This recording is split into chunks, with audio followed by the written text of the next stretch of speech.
Oh, yeah.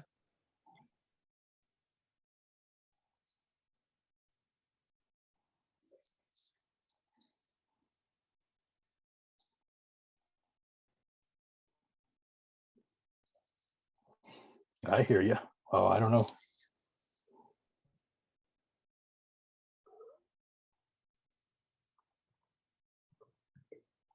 Yeah, you're muted on stream, it sounds like.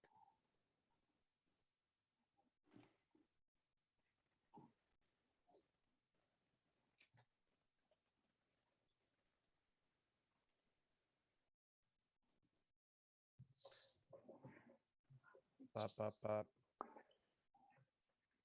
You're gonna have to sign all of it.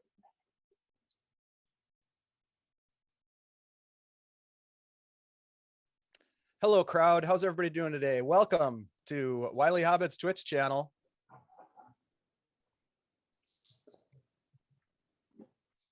Go around the horn. All right, I'll kick it off while we're waiting for Scott to turn his mic on. Hey, everybody. My name's Dave, DM Dave. You can find me over at Guild Superior Twitch channel. We like to play games. I like to play and produce and run games for my friends. We currently have just participated in an epic fundraiser for No Kid Hungry. There's still one more day going on. So tonight, if you want to get in on that action after this, you can do that. Come over to Guild Superior on Wednesday and check out our Greyhawk based Beyond Saltmarsh. Now we're going to the Amadio next. And that's what I got. I guess I'll go. Hey, everybody. I'm Chris, WikiVA on Discord and Twitch. I only play in this game, but I love this game. I play Blarg, who is a goblin mastermind linguist. So uber powerful. And I'm happy to be here.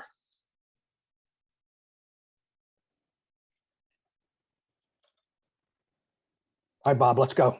All right, I'm Bob, Doc Shoulder. My character is Daryl Nimblebottom. He's a dwarf Tempest cleric from the Vespi Forest, and he is making his way with the party up, hopefully, towards the Forge of Fury. So he's ready to start killing some monsters here. Nice.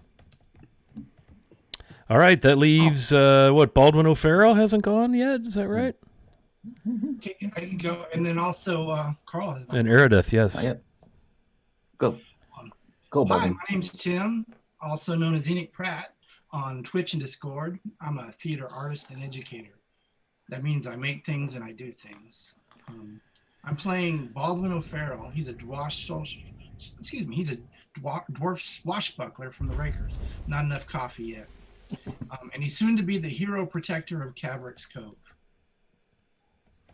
Hero Protector, I see. Very nice, very nice. And lastly, not really lastly, but the final individual to introduce themselves, the wizard of the group, Eridith Carwin. Hello, friends. Hi, I'm Carl. I am Carnage on the Discord. It's been a few weeks that we've been here, so I'd just like to acknowledge how much you've missed us, and we've missed you. I play Eridith Carwin, not a wizard. What? Shatterkai, arcane archer of the group. My bad. Yes, I know it seems to be a easy mistake to make for certain people. Anyway, yes, the mysterious Shadowfall resident who's now found himself in the Flanaess and has made some interesting new friends and is now making his way. Back to you, Scott. Yes, back to me with the weather. Yes. All right, very good. So audio resolved. Occasionally Streamlabs likes to just change up the inputs. So it just gives me a little puzzle to work on while y'all are introducing yourselves. So once again, welcome. It's time for Greyhawk, time for D&D, time for all the fun things. Thank you all very much for those subs. Lord Gazumba coming in at 21 months. Woo! Guild Superior's got a sub in there. Thank you very much.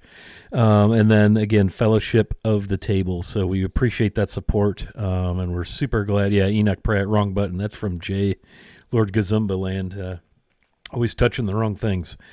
So let's talk a little bit about narrative. Last session, which was that like 3 weeks ago or 2 weeks? It was a while ago. We're trying to get onto a fixed schedule now. Sundays, second Sunday, fourth Sunday, and fifth Sunday. So next week we will be back. And then we'll have a week between sessions. But last week, the party set out from Caverick's Cove on the far eastern shores of Ratic and headed west in search of a secret, lost, legendary, alleged, kind of ruined dwarven stronghold of Kundrukar. And they are there now west of Aurickhold. You see on our map. It was about 10 days to Aurickhold from Caverick's Cove, and they have completed their first day out of Aurickhold, and they are headed up the Loagrim River Valley. So they are entering the darkness and dangerousness of the Raker Mountains, kind of the western de facto border of Ratic. They are headed for a mining town, a frontier town on this dotted line trade road. You see the blue dot west of Aurickhold on the map. They're headed for that blue dot, also known as Blasingdell. It's a mining town on the very edge of the wilds. And from there, they hope to find, again, the entrance to the legendary dwarven stronghold of Kundrukar. They are traveling at the behest of a sort of a quiet faction of freedom fighters, resistors to the great kingdom, to the Overlord Grenell I down in the northern kingdom. These are survivors, refugees of Nurl and the Bone March. And they are hoping that our party can find for them an artifact or a legendary forged weapon or two in this ruins of this dwarven stronghold. And so it is at this point where we will pick up our tale. Last session, they were in the mountains. Snow had begun to fall. They caught about a 3 or 4 inch snowfall during the course of their first day out of Aurickhold. And as they began to set camp, they were attacked by a pair of mountain trolls. Nasty, nasty things. But the party won the day, and they have set their camp. And we will be starting our session today, Moon Day, 24 Patchwall. So it's the 24th day of the 10th month of the Greyhawk calendar, and Moon Day is the 3rd day of the week. And it is there we will open our session, and they are camped a day west of Aurickhold, not too far off of the trade road, pine forests, still some deciduous trees, but they're up in elevation, and so they're enjoying the first real heavy snow of this winter season. So we'll go ahead and turn things over to our group. You awaken to a very still, quiet, snowy blanketed morning. It's quite cold. Definitely a good 15 degrees below freezing, not below zero. Another inch of snow fell overnight. You have the corpses of the dead trolls not far from your encampment. It's easy to see the direction they came, up from the south side of the road, with their tracks, in the snow. And so go ahead. It is time to rise and shine, friends, as we open our session. Are there any fresh tracks around our campsite that maybe we didn't notice before? I think Hebney would kind of get up, brush the snow off of him, and do just a little perimeter search, a little recon. Yeah, let's go with the first die roll of the day. Let's have an investigation, or if you want to try nature, if that's your jam, if that's better. But yeah, go ahead and have a look around for any tracks. Do an investigation, and it is 18 total. Okay, so as you begin to scour around, getting up before everyone else gets up to spoil the tracks, you can see obviously from gathering wood and tromping around in battle, there's a lot of, I think of them as shadow tracks because an inch of snow has fallen on the freshness. from where the trolls were. You can see where the trolls picked their way rather stealthily through the rocky outcroppings, the trees from the south. So you would imagine they came from that direction, the big stony kind of boot prints sort of thing. But you do find tracks of a fox that maybe looks like it came and had a sniff or two and then bounded away into the snowy night. Andrew, have a good time picking up your little dude from soccer, and thanks for bouncing in, my friend. So that's what you find. You find fox tracks, and then the trail left by the trolls, because again, it had snowed 3 to 4 inches, so easy to track. Feeling satisfied, Hebney goes back and just stokes up the small fire to get a morning fire going while he waits for his friends to wake. Okay. It is not snowing, but it is crisp and cool, and that really, if you've never experienced it, it's a wonderful sensation of a fresh snowfall deep in the woods. It brings silence to a whole another level. It's almost oppressively quiet. And are we able to still understand where the trail is that we actually came in? Meaning, is that completely obliterated, or will we be able to still get back onto the trail where we were heading?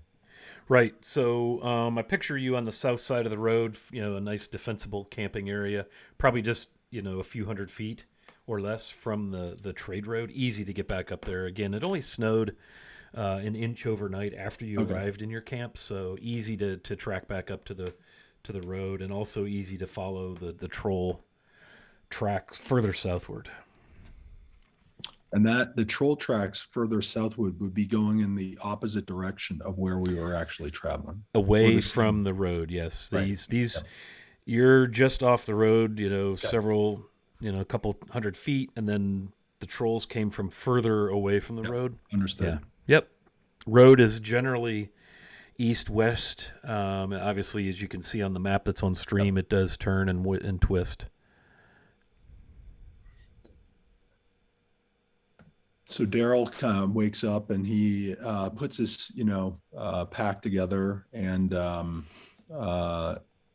thinks about what happened kind of the last evening or whatnot. And then is trying to think of whether or not, it makes sense for them to continue on towards their, destination, or should they track after the trolls in the direction where they had actually come from. Okay. And they're far enough out, meaning that the trolls aren't gonna from the nearest village. We're still 3 days away or 2 days away. Yeah, you're 3 days, a good 3 days out from Blasingdell. But I would ask Daryl to roll perception. Okay. As you're kind of waking up, you've seen Hebney hunched over the fire, trying to get that going. No problem.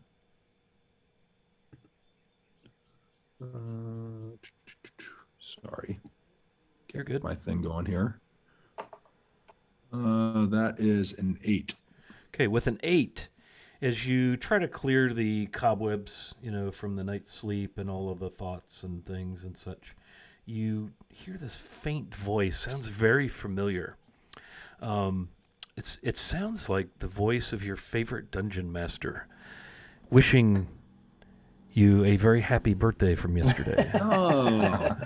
So happy 50th, right? Half a century? Half a century. Yeah. For both me and Daryl. Yeah, so. I meant to do that before we got in for breaking character, but I wanted to catch that before I forgot entirely. So happy birthday yesterday, and many, many more to come. I appreciate that. Yeah, so all good. I'm after our game, I'm gonna head to the movies to see the new Doctor Strange with my daughter, because that's what she wants to do. So nice. That'll be that's cool. A good finish to the day. So thank you, appreciate it. Excellent. Happy birthday. Thank you. Mm-hmm. And happy birthday to Daryl. Even though as a dwarf, he's at the early stages of his life. So that's right. Yeah, pretty youthful. That's right. Okay, so Daryl is up. Hebney, you've got a small fire crackling, the hiss and bubble of the snow and ice as it melts away, the sight of the fire, not a problem. Daryl is up. You probably hear him moving around. What are the rest of you doing? Well, I'm gonna pick up a pine bough off the ground, a little small piece, and I'm gonna brush my teeth, a la Sean Connery, and then I'm gonna have my morning ale of the day. Nice. The morning ale and a nice piney brushing of the dwarven teeth. Very nice. As an elf, and picturing Aerodeth would have sort of just been, leaning against a tree to sort of, not fully asleep, just sort of keep an ear out, and I would have heard any stirring and just be sort of looking around, waiting for the rest to awaken. So. Yeah, and I think when Blarg gets up, he's just going to get up and start gathering his things and having a little bit of breakfast and waiting for the others to decide to move out. Okay, so everybody's up and at 'em. Hebney's got a nice little fire going. It's a beautiful, beautiful, crisp late fall morning. There's probably 4 to 5 inches of snow on the ground, an inch of which is the freshest from overnight. And I'm not sure how you all sleep, but you have to you wake up and you have to fluff off the snowfall and all of that. So it's a beautiful, beautiful morning. The smell of pine trees, fresh air. It's a very, very dense woods. There is a river that rushes on the north side of the road. You can't really make it out just because you're far enough, and the to the south it kind of drops down a little bit in elevation, which creates a natural block to the sound of the stony rushing Loagrim River. So all is quiet and peaceful.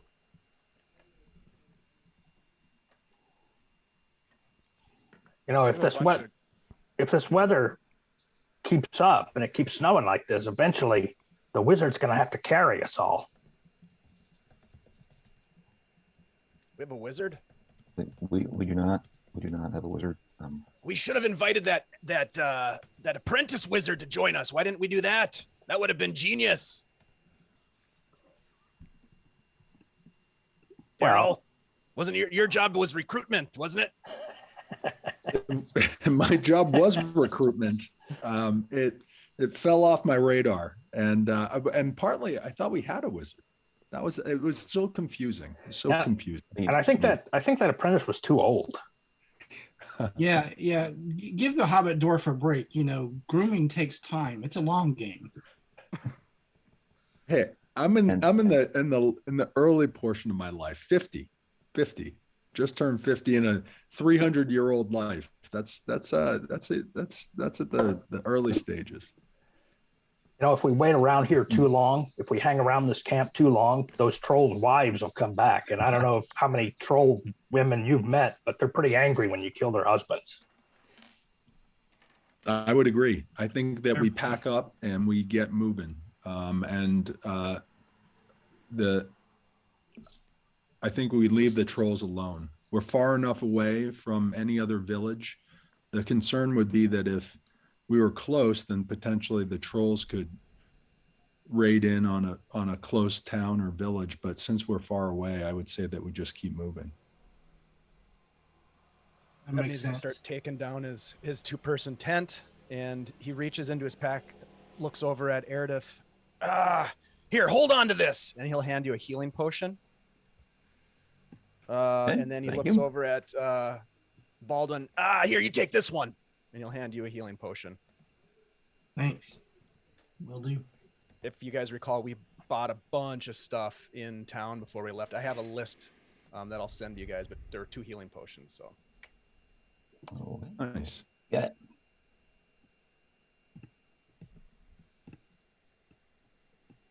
All right, so sounds like you're deciding to break camp.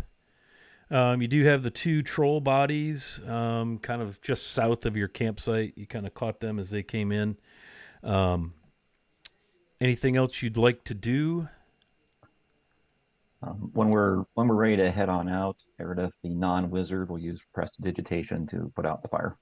Okay. And I'll be looking right at Blarg when I do it.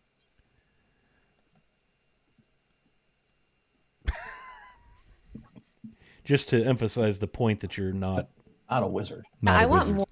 That's right. Nice. Maybe that apprentice could have taught you some new spells. Maybe some useful ones. If only I was a wizard. He'll always be a wizard to us. Kind of a wizard. I just know a few things. All right, so camp is broken. You've only been up for maybe an hour. You guys heading up to the road, investigating the trolls, where they came from. What are we doing? I think we're heading back. We're heading back to the road and heading towards our destination. Very good. All right. Before we leave, did we ever kind of go through? I think we did go through the trolls' belongings. Did we ever loot them or no? I think they had nothing. They had nothing. Okay. As I recall. I think we did. So I think we head towards the road. Okay. So you have no trouble. It takes you a minute just to scramble up the embankment and up onto the road. All appears to be quiet. Nothing to see here as far as people on the road or anything. And you can easily make your way further westward on the trade road. And again, it's wide enough that two carts could pass side by side. As you make your way westward, it gets further away and then closer to the river, but it basically follows the general path of the Lower Grim River. It's on the right side of the road most of the way along, and the road is elevated probably an average of 20 to 30 feet above the river. But it's easy to see and hear as the water rushes over. It's still flowing very freely. There's plenty of water in the river. It would take a pretty long cold snap to freeze that river.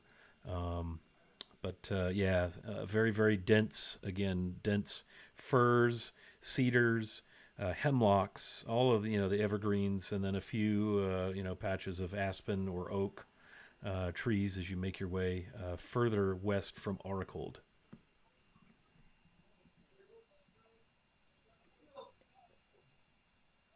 Use our usual marching order? Would you, for the enjoyment of our viewers and for the purposes of the Dungeon Master's understanding, refresh my memory of your marching order?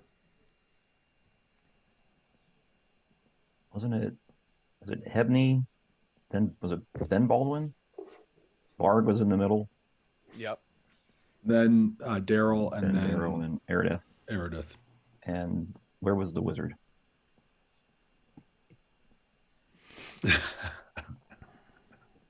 Okay, never mind.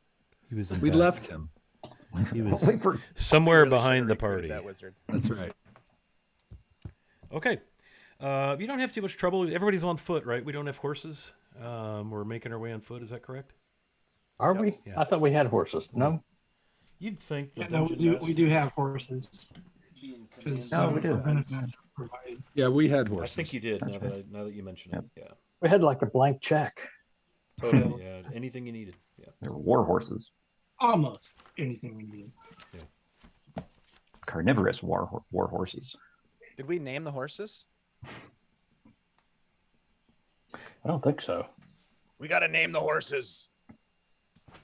I don't trust a horse with no name. Yeah, I went through the desert on a horse with no name once. It's good to be out of the rain. Get out of the rain. So when we equipped up, did we just have 2 healing potions, or did we each have 2 healing potions? Oh. Because I thought we each had 2, and that's what I put on my sheet. But if I'm wrong, I'll unput it on my sheet. That does sound accurate. Give me my healing potions back, then. Damn it! I was trying to be nice. Well, that backfired. Sure did. It's awesome. All right, so you travel throughout the morning, and at one point you see ahead of you, crossing the road, a beautiful stag comes up from the river side, kind of steps out and stops right in the center of the road, maybe 30 yards ahead of Hebney. and stands and regards you for a moment, and then springs across the road and down the left side. A beautiful creature. Probably like a 15, 16 point, 38, 40 inch wide rack. Big, beautiful, magnificent beast. Probably chasing a doe. Other Far than be that, it for me to get in its way. it's quiet on the road.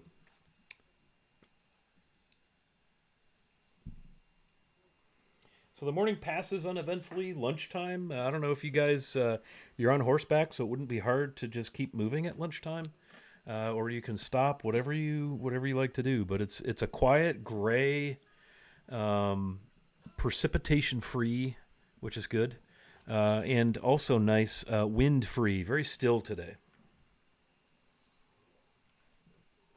I say we keep moving.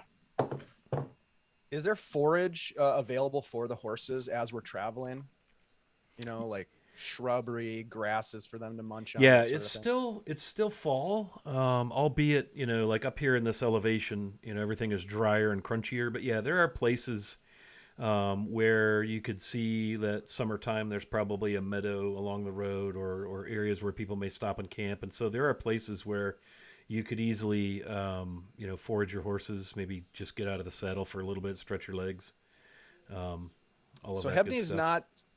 not super experienced with horse husbandry or any of that kind of thing. So I don't know if anybody else is, but we would try to do the best we could to take care of these animals. If they need a break, they need water, forage, whatever that might be.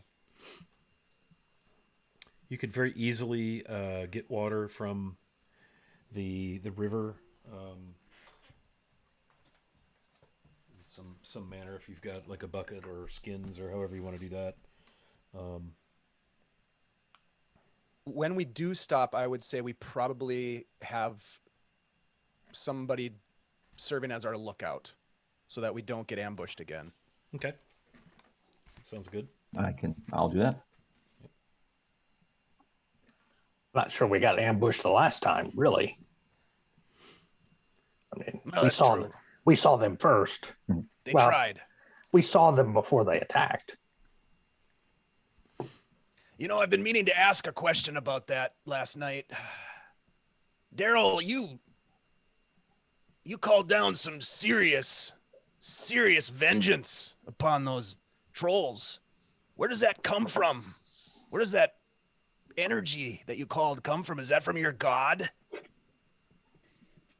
Daryl, kind of at this point, he's we're breaking right now, that we're taking care of the horses and whatnot. So he, in the midst of this, was kind of actually, doing having a small prayer, kind of going through his prayer book and whatnot, and doing the normal things that he would do kind of on a daily basis, as a kind of a man of the faith.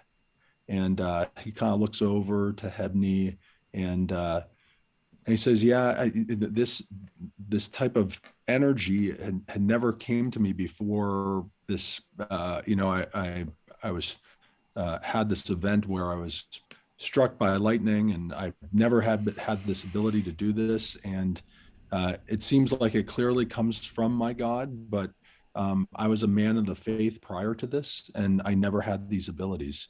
So it's unusual. It's, to say it's magical, you could say it is, but at some level it is. I know that it's divine, and that's where the energy is coming from. But what I don't understand why it happens now as opposed to before, when I was just as holy of a man before." Peculiar. Well, it served us well. So thank you. And Daryl kind of shrugs a bit and thinks, and is just happy that Hebney actually mentioned this to him, just because he's kind of part of the group, and then goes back to collecting his things and scribbling down in his notebook, kind of just preparations for later today, and even preparing his his spells. So Baldwin was listening to this, and he interjects, "So, Hobbit dwarf, this god of yours, is this a Hobbit god? I was not aware that Hobbit gods were so powerful." And then kind of Daryl again looks up and kind of registers Baldwin, and as again the same is happy. He looks at him and he's glad that Baldwin's kind of talking to him and engaging him as another dwarf, and he kind of shrugs and he doesn't understand it. And he told he's like, prior to this occurring to me,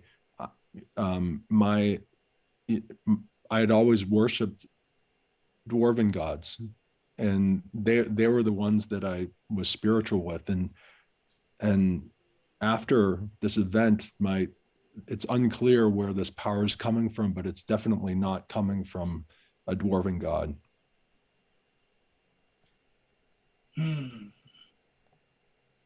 Interesting. It seems more powerful than any dwarven god that I know. Yeah, I mean, in my community, I was raised around, dwarven gods, obviously. But in my travels, I have learned to see that there's more going on out there. So I don't know. I guess it's something to think about. Daryl gets a little bit closer to Baldwin, and he says that I can tell that you're a man of the faith as well. It seems like, despite your gruff appearance overall and the way that you interact with others, I can tell that you grew up and you were a man of the faith as well, and that you appreciate the gods that took care of you when you were a young dwarf.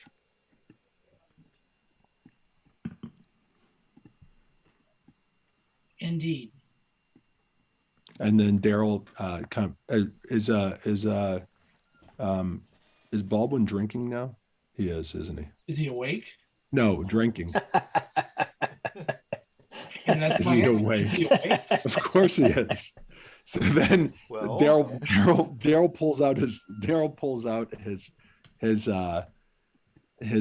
mug that's from his pack and asks for a little bit of his of Baldwin's ale.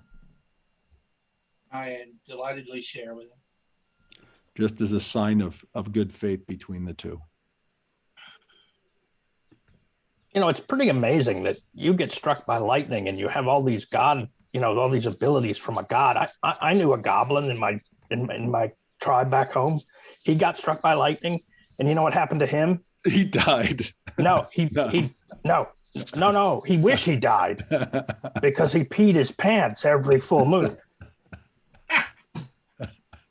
Hey, thank you, KY Hawkeye, for the advantages. Everybody mark an advantage on your character sheet. Yay, thanks for dropping those. Appreciate that. Good to see you there, KY Hawkeye. So Daryl looks at Blarg and says, did you ever talk to him after he got struck by lightning? You know what? Maybe he actually did. He gained certain powers after he got struck by lightning. You know what? The shamans in our area said we had to shun him. Okay. I got to meet one of these shamans. You know that. Who wants to be around someone who pees their pants every full moon? It's not good. That was his superpower, is that when it would turn into a full moon, he would pee his pants. If there was a battle or something during a full moon, it was really hard to tell that was a superpower, because a lot of other goblins do the same thing. So, I mean, to be fair, it's better than poop in your pants. Well, that's true. But the thing is, that was the only time he ever peed. So there was a lot of it. Yeah. I mean, it was really kind of strange. I honestly, until I met you, Daryl, I never thought that probably the solution to this other goblin was to get him struck by lightning a second time. Potentially. Yeah, if I'm ever back home, maybe I'll try to have that happen for him. And then he'll lose his superpower though. Well, but he'd be unshunned, and I think that that's probably a good thing. That's true. Maybe I don't know. Maybe it's not a good thing. It's hard to tell, really. Blarg. I still got to meet one of these shamans. Yeah, well, we can arrange it. I think it's on the list. Yeah, we can arrange it. Okay. I mean, maybe they'll determine you're worthy of the name Blarg. I would be honored. I would be honored. While they're talking, Erida's gonna just be slowly kind of holding a hand up and looking up at the trees, because we've had we've gathered the attention of quite a large flock of crows or ravens right now, settling in above us. Kind of reminiscent of what happened that other night. So I kind of mentioned we may want to be on a bit of alert here. Now so that go ahead. Sorry. Now that I'm keenly watching them, what are they? They seem to be just sitting there. Or yeah. Now that Erideth calls your attention to it, you can hear the squawking and fussing about up in the pine trees. And it appears that a large group of crows has settled into numerous trees up around where you're foraging. You found a bit of a clearing where there's some grass. The horses can easily get through the snow to the grass and the brambles and the shrubbery that's above the snow. But with the conversation, you didn't really hear them settle in. But thanks to the watchful eye and the excellent passive perception of your wizard, he noticed the crows. So Blarg's going to look up and to see what he's looking at. And then he's gonna say, why are crows following you? I mean, that's kind of weird. I'm not sure if it's a message, if it's coincidence, or a premonition of things to come. Well, it can't be a message because they're really not saying anything. Not that you can understand. Well, I understand a lot. He's a linguist. You speak crow? No, listen, crows don't even speak crow. So it's not a message. But it's weird. Have you been struck by lightning before? I have not, no. But he has been pooped on by a crow. Oh, man. Prestidigitation, clean it off. So where you're from, do crows follow people they want to kill? The Raven Queen uses them to keep tabs on people. What's the Raven King think about that? Raven Queen. Oh, yeah, but there is no Raven King. Oh, just the Raven Queen.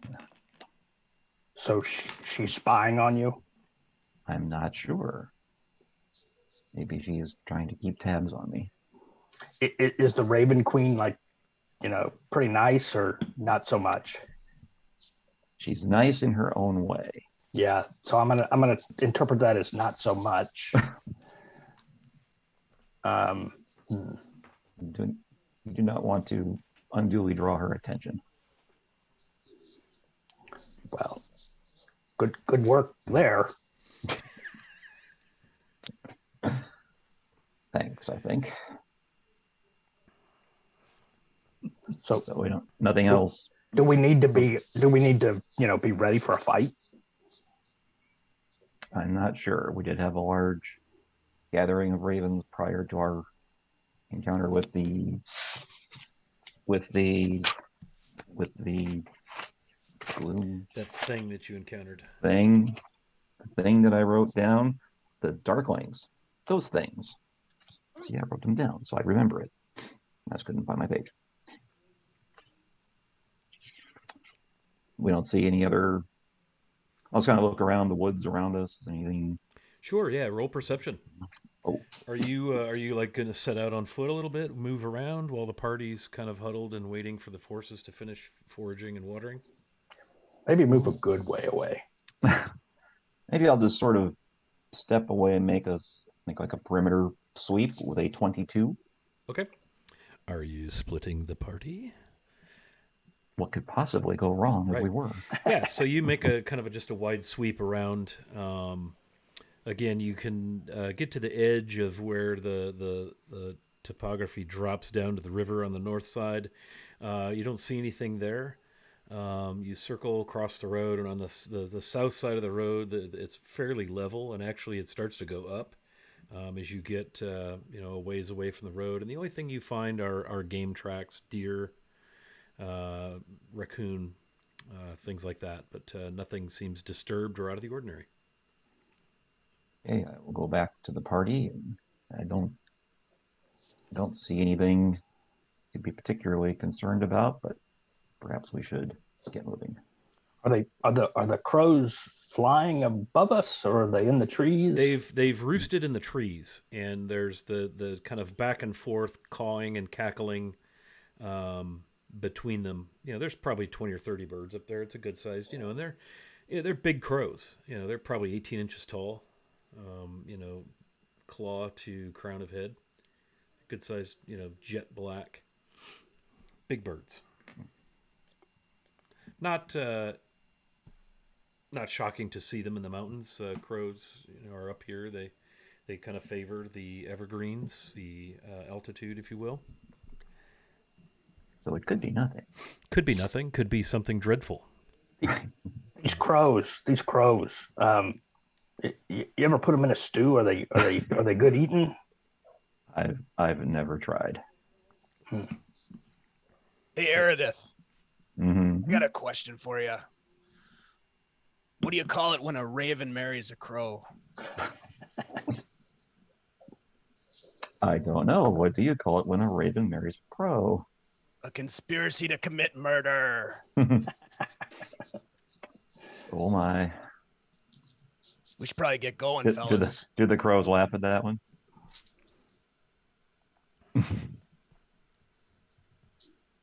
Apparently not. No. Doubtful. Tough walk. So Well, maybe we should head down the road and see if they follow us. that's a good idea. Yeah.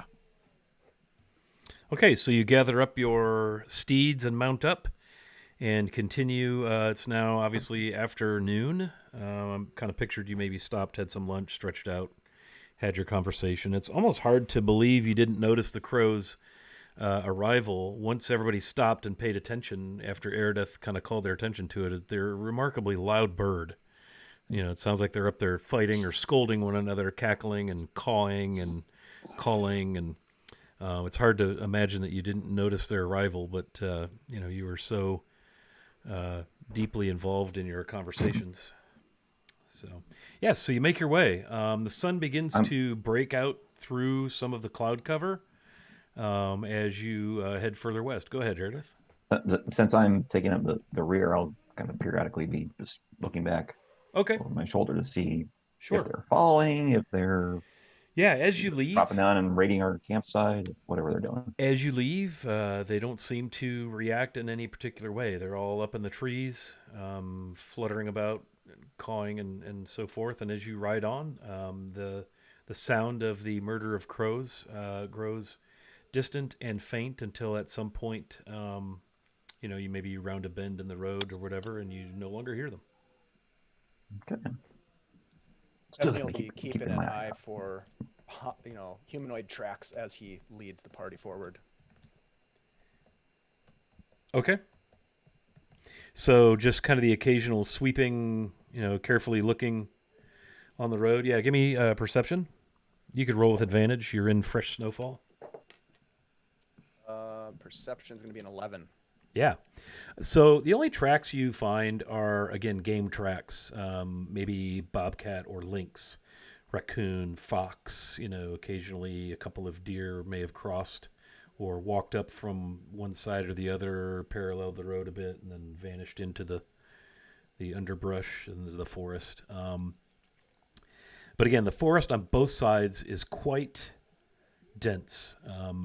Where the road is close to the river on the north side, on the right side as you're headed west, you can see down the, again, it's anywhere from 20 to 30 feet from the road grade.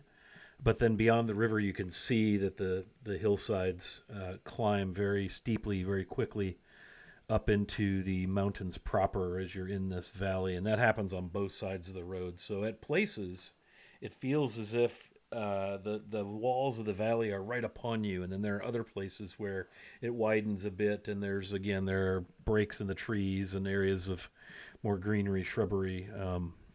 And so it goes throughout the afternoon and into the evening hours. Very quiet, very uneventful day. So is the road like carving a path through the trees? Meaning like right on the side of the road is dense forest on both sides? Yeah, there are places where, the forest is right up to the road. Okay. And there are places where maybe people have got, their caravans stop and, some of the thistle and the bramble and stuff is cut back or beat back, or maybe there's been camp made, or maybe natural clearings here and there. But yeah, it's pretty dense forest, save for a few areas here and there where it widens out a little bit. So we wouldn't really be able to see into the forest hardly at all if there was anything in there as we're traveling. You could see probably 20, 30 feet Okay. in, and after that it just becomes kind of a tangled mess of tree trunks and shrubbery and vinery and things. Yeah. Okay. But again, there are places where the trees, it widens out and it's clear sky above. Yeah. But yes, the forest itself is quite dense. And some of the evergreens and oaks are large. Like you could tell a lot of this is old growth. You don't see any signs of any logging. You haven't even seen like a road cross or a trail cross. You've seen, where the snow kind of depresses in and there's breaks in the trees where maybe a game trail. But this is it right now. This stretch of road is very desolate, and so far very quiet.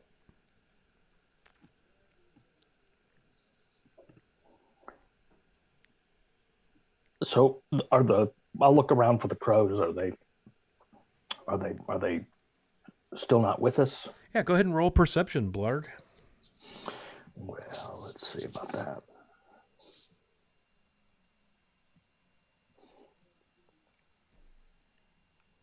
I got a 12. With a 12, you see nor hear any sign of the cacophony of the murder of crows that had settled down upon your lunch spot. And shadows have grown long. Again, as you're in a river valley, you don't have the full range of sunlight. Plus, it is, again, drawing in nearer and nearer by the day to the shorter days of the year. And it is supper time and growing dim and quite gray. The sun has gone away again, and a very, very light snowfall has begun. This might be a good place to stop. There's no crows. With a little effort, it wouldn't be hard to find a suitable, defensible campsite. Where you are on the road, let me have a look here. And I did post the map in Discord for the party to look at. The river is a little bit a ways away. The river has kind of bent to the north and is all but inaudible. And so the ground is level further before it slopes downward to the north, and it's quite level before it goes upward to the south. But with minimal effort, you could find another defensible place to camp that's not right on the road, or you could, just pull right off the road and make camp, whichever you prefer. I like a defensible place, even if it's a little off the road, personally. Yeah, I think we should go in a little bit, especially with this kind of group of birds following us, that we should definitely be a little bit more strategic about where we camp. Okay. You going to head off the north side or the south side? I'm not sure. Can we, I guess, I think it would make sense that we would inspect both sides to just look to see which Sure. one is more is the best in terms of strategy for us. Yeah, the south side gets you close to the wall of the valley where it ascends up into the mountains, maybe 50, 60 feet away from the trade road. And you would have your backs to that, or I guess unless you're facing it, your fronts to that. But you would definitely feel like you'd probably hear something coming down that grade because it's pretty steep.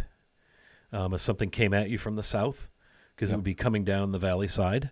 So something's either going to come at you parallel to the trade road or from the roadside. But at least it gives you one side that's definitely very clear, would be very difficult to navigate.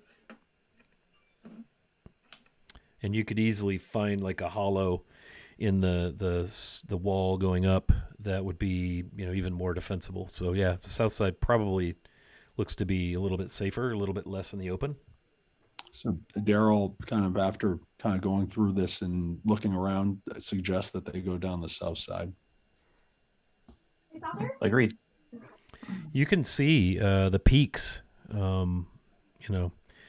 almost vanish up into the cloud cover. Very low ceiling today, but everything is snow covered. And again, you've got a light precip, light snow beginning to fall as you set camp.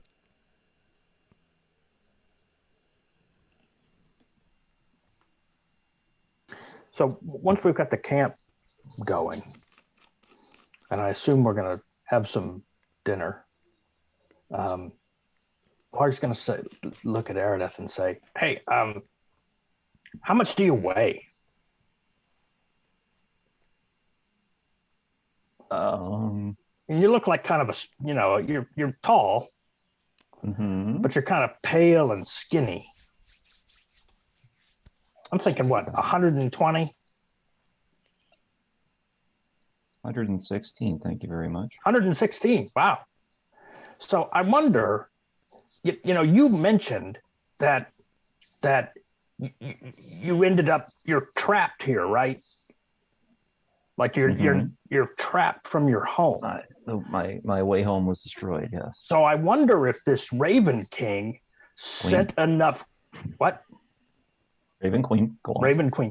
I wonder if he sent enough crows to pick you up and take you home.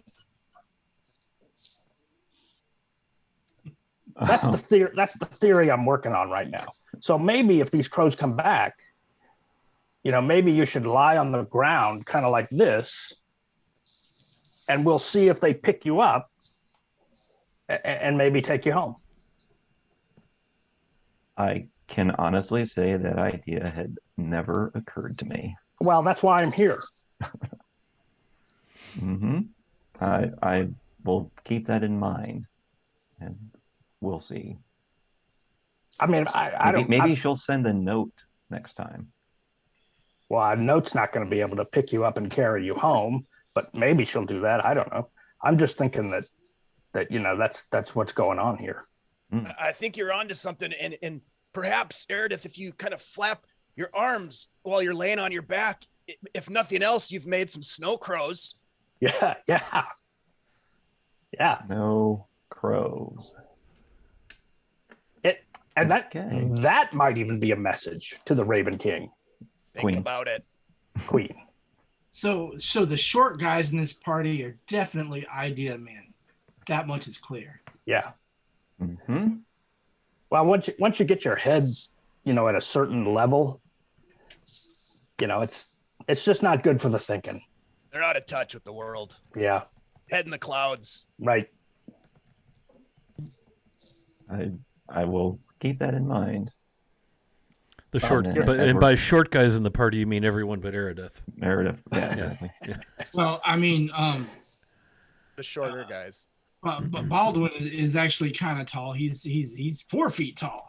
So by dwarven standards, he's taller than these other two. He's towering. But the elf guy, I don't know. He doesn't really count. He's not from here. Thanks. Yeah, I think that was a compliment. I'll take it, and Take it I'll as take it as such. Yeah. Yeah. Nice. And then when we're getting ready to light the fire, I'll use prestidigitation to bring it to life. Okay. Yeah, you don't have any problem And I'll getting. look right at Blarg when I'm doing it. There is plenty of dead tinder, branches and limbs and things. You're very, very easily able to gather up sufficient tinder to make fire. And so you set camp. What's for dinner? Curious.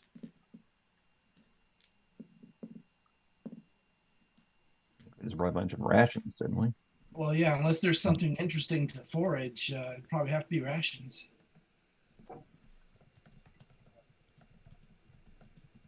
I could step away because separating the party is always good. I could step away for a little bit, see if there's any game I might be able to take down and bring back. We should probably use the buddy system, so I'll go with you. Very well. It's like they're in a swimming pool that they need the buddy system to go. It's a good thing we brought horses because it allowed me to bring a barrel of some of my tasty ale to share. Yeah. Oh, You know, these horses are really great. My people really never figured out this whole riding horses thing. I mean, normally when we, come across a horse, we pretty much just eat it. This seems much better. I was going to suggest that Blarg could name the horses, but I fear they would just be named breakfast, lunch, and dinner. So, Well, that's, that is always an option if it ever comes to that. Yeah, dibs on the dark meat.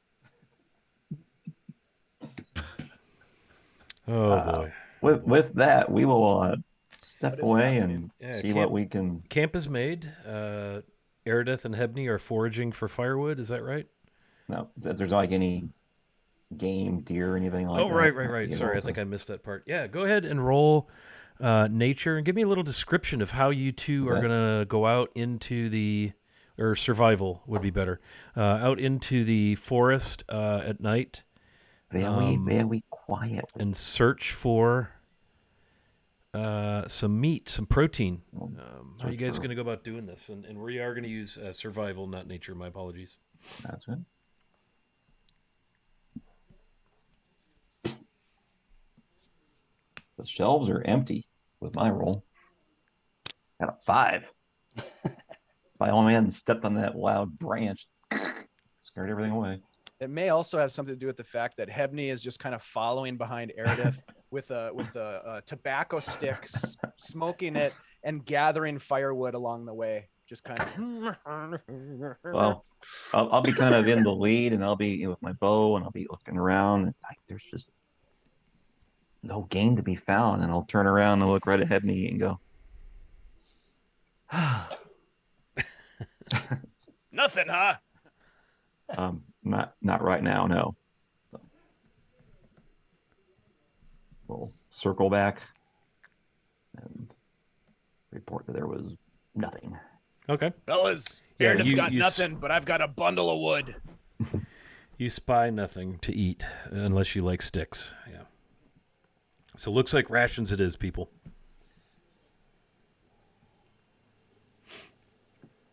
Rations. Hey, Daryl, we were talking about your god earlier, and I'm wondering, I can't remember his name. Is it Steve? Steve's my dog, actually. Oh, you worship your dog? No. Well- Oh man. Sorry, back in character here.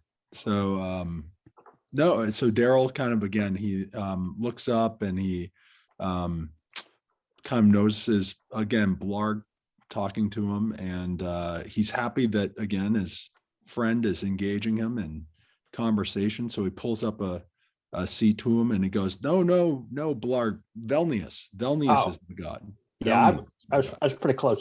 Velnius. god. Yes. And Velnius is not a dwarf god. Velnius is not a dwarf god. This is the god that struck me down. He struck you with lightning, He did. and then you said, that Velnius is pretty good with lightning. I'm gonna be his cleric. Well, he kind of forced me into it. Oh, well, I wonder. So is he a hobbit god? No, he's a god of man. Oh, so I wonder, does Velnius ever send his priests on like a like a religious mission, like a, what would you call it, like a crusade? well, crusade or a all of a sudden I can't think of words. I had it in my head and it's gone now. But Daryl kind of looks at Blarg and kind of tilts his head, and he looks at him and he goes, "Blarg, actually, I'm not sure, because I've never met any other priests of Velnius." Well, I can work with that. That's a good answer. I can work with that. He then looks back and he says, "I still want to meet your shaman. Yeah. Well, We got to find a shaman. I don't have a personal shaman. I want a shaman, goblin shaman." Yeah. Well, again, we'll probably run into one of these days. Okay. That, I was thinking, you were thinking what? could I be a Blarg? I don't have that power. Only goblin shamans have the power to I name know. a Blarg. That's why I'm saying we got to find a shaman. Yeah. I don't know for sure that goblins have ever, that a goblin shaman has ever given anyone the name Blarg without them being a goblin. But I don't know that. They work in mysterious ways. I'm a dwarf, but I grew up with hobbits. Yeah. I don't think that has anything to do with what we're talking about, but yeah. He goes back to his business. Daryl looks around actually, and he actually gets the group and Scott, is this point where it's like getting the lights getting low and whatnot? Oh yeah. It's supper time and light is very low. It is dark. Again, you're in this particularly steep walled section of the valley, in this mountain valley, maybe almost a wooded canyon, a forested canyon, really. And it's dark. It's the sun's been obscured most of the day by low ceiling clouds. And it's evening time and probably getting time to set watch and think about bedtime. And yeah, that's what. So Daryl was going to suggest that they get a group together to watch, and he was going to volunteer for the first watch for the group. Baldwin can take the first watch.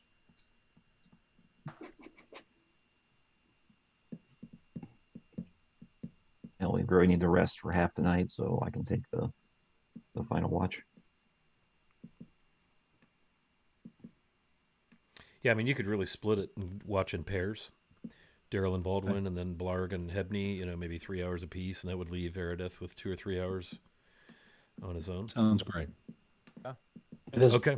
As Blarg is lying down, since he doesn't have first watch, he's going to start lying down to get ready to get some sleep, and then he's going to shout out, "Pilgrimage!"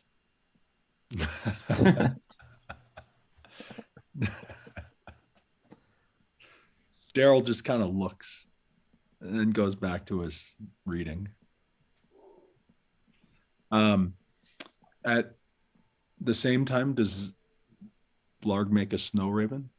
No. Okay. If let's see, we've got Daryl and Baldwin O'Farrell on watch together. Would you guys roll me perception? The rest of the party is either sleeping or, in Arideth's case, in trance. 14. 17. Yeah, so at some point, I don't know if you're reading, talking, just quietly watching, but a pair of white bunnies hops into the flickery firelight, has a sniff around, and then hops away. And that is the extent of the threat during your portion of the watch. Very quiet out here. Very, very light snowfall. And as your watch moves into the evening, you see above you through little breaks here and there in the trees that the stars have come out, the clouds have swept away, and it appears to be a crystal clear evening, probably going to get pretty cold.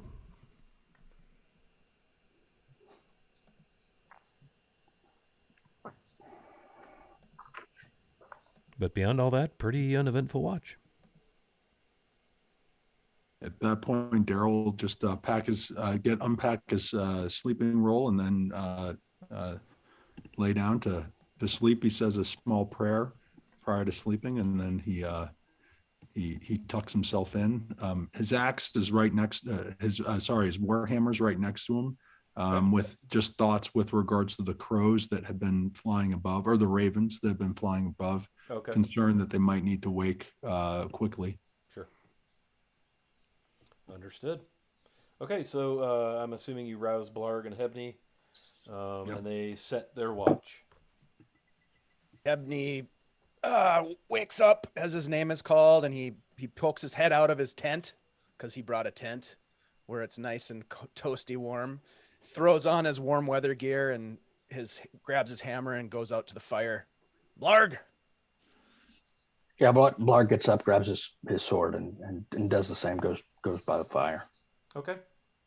Yeah, you guys, if you want to roll perception while you're chatting or sitting in quiet. Perception. Dirty 20. Nice. I got a 4. I got this, Blarg. Hebney, you see here nothing. No crows, nothing. Beast nor man. The snowfall has stopped. The temperature has plummeted. It's got to be close to 0. It is still, thankfully. But you do notice as you're looking about up through the trees, you can see the twinkle of a star here and there, and it has become a absolutely beautiful, crystal clear night. But you know how you can see your breath kind of like this amorphous fog, but it is so cold you feel like your breath freezes and crystallizes into little ice crystals. It's very cold. Blarg, I got a question for you. If you don't mind. No, fire away. Don't literally fire anything. No, I wouldn't think of it. But first, I just want to say one thing. I spread honey on my papa's biscuits. Yeah, we shouldn't be using those past phrases so frivolously. That could get us into some real trouble. Let's hear the response. Oh, that sounds delicious. Okay, just making sure. Look, curious about these Brotherhood folk that you've gotten yourself messed up with. Yeah. How pervasive is their reach in these regions? Well, so we've already seen them in the Rakers. Yeah. And I believe that if we went to the Bone March, I think we'd find their influence there as well. How much further they go than that, I don't know. They seem to be in the early stages of preparing for war. Do they work with the goblinoids and the orcs of the Bone Marches? Because I've had a run-in, and I'm curious if it had anything to do with these Brotherhood folk. So they could. The Brotherhood, their philosophy, I guess you could call it, is one of racial purity. That they believe that people like you and me shouldn't be people like you and me. So if it achieved whatever ends they're trying to achieve, they might work with the goblinoids that are currently in the Bone March. But that would be an alliance that would not be a long-lasting alliance, if you take my meaning. I do. And just so I'm clear on, well, the rules of engagement, if we come across more of these Brotherhood folk, kill them on sight, or do we want to capture them? Well, I don't know. it's difficult to answer. I think that, obviously I want to find the killer who killed my friend. And then I think we should make sure, to the extent possible, that we don't become too familiar to the Brotherhood. So leaving witnesses might not be a good idea. I hear you. Well, then it's settled. We kill them all. Keep it simple.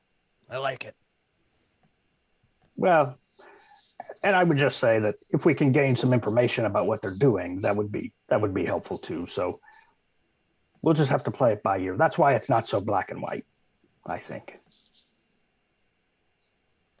Agreed. Well, nice night. Yeah, no crows. I'm all for that. All right, so your watch passes uneventfully. The again, as I mentioned earlier, that little bit of snowfall that had started has stopped, and it is time to make sure that Aerodeth is paying attention as you two wish to get back into your toasty sleeping arrangements and complete your long rest. And everybody, go ahead and hit your long rest button. Again, if you've got any wounds from the troll battle. Our game, we don't go full hard reset on hit points after long rest. We gain half of the hit points that we lost during the day during our long rest, and so it goes each night. So a little bit more realistic as far as wounds and combat are concerned. Aerodeth, you have an uneventful few hours. The sun rises at the eastern end of the valley, back in the direction of Aracold. You get the beautiful little fingers of pink and orange and yellow as the sun comes up. And that's your cue to kind of rouse the party. Because if you're getting, bits of the sunrise, then it's definitely high enough in the sky that you should be back on the road, given the fact that you're down in this kind of deep chasm in the mountains. I will rouse the party. I'll kind of bring the fire back to life. Yeah. Even though I'm not a wizard. And we'll get ready to head out. Very well. Bob had to step out for a little bit. Daryl had to just run a quick personal errand. He'll be back. So yeah, you are now looking at 25 Patchwall. It is God's Day, 4th day of the week, and you are ready to get back on the road. Sunny day, such that it is. You're getting fingers of sun down through the treetops, and you're able to start making your way westward once again on the road.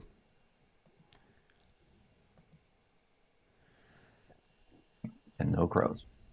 No, it's quite quiet. There's no sign of anything as you come back up to the road, kind of reset your marching order, which is Hebney, Baldwin, Blarg, Daryl, and Aerodeth in that order on horseback. And you head westward. Go west, young man. Go west, young man. This is the 3rd day out from Aracold. You know that at some point tomorrow you will ride into the mining town of Blasingdell. Presuming you survive the trip. Just saying.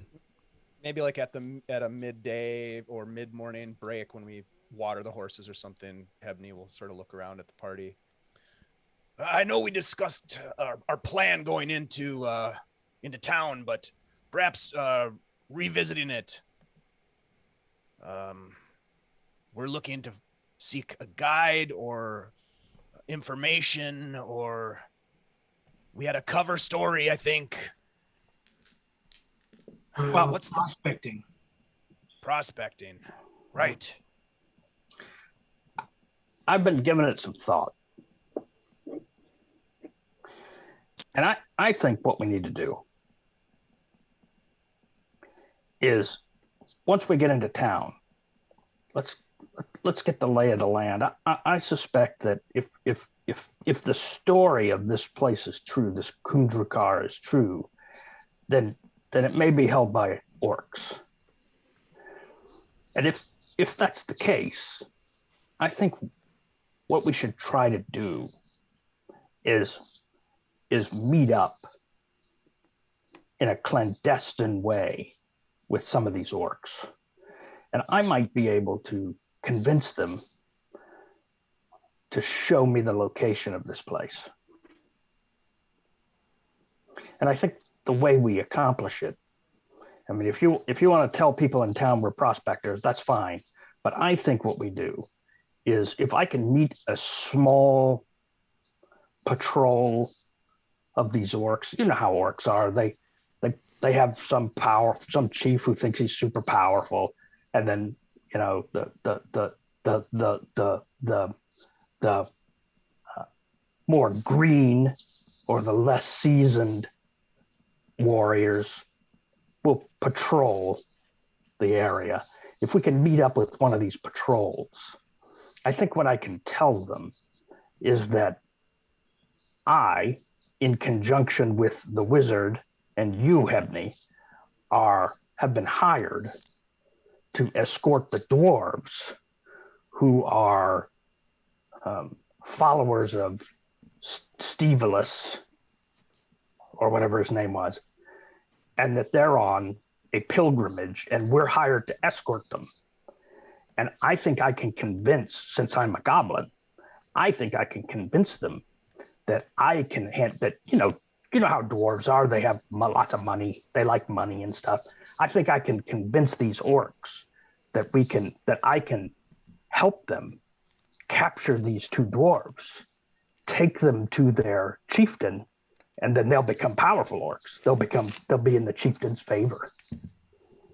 So perhaps we can set up a little orc ambush and find the entrance to this Kundrukar all at the same time.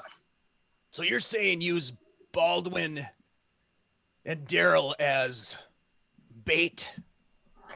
I like to call it Operation Lead the Pilgrims to Dinner. Yes, I love it. It's a solid plan.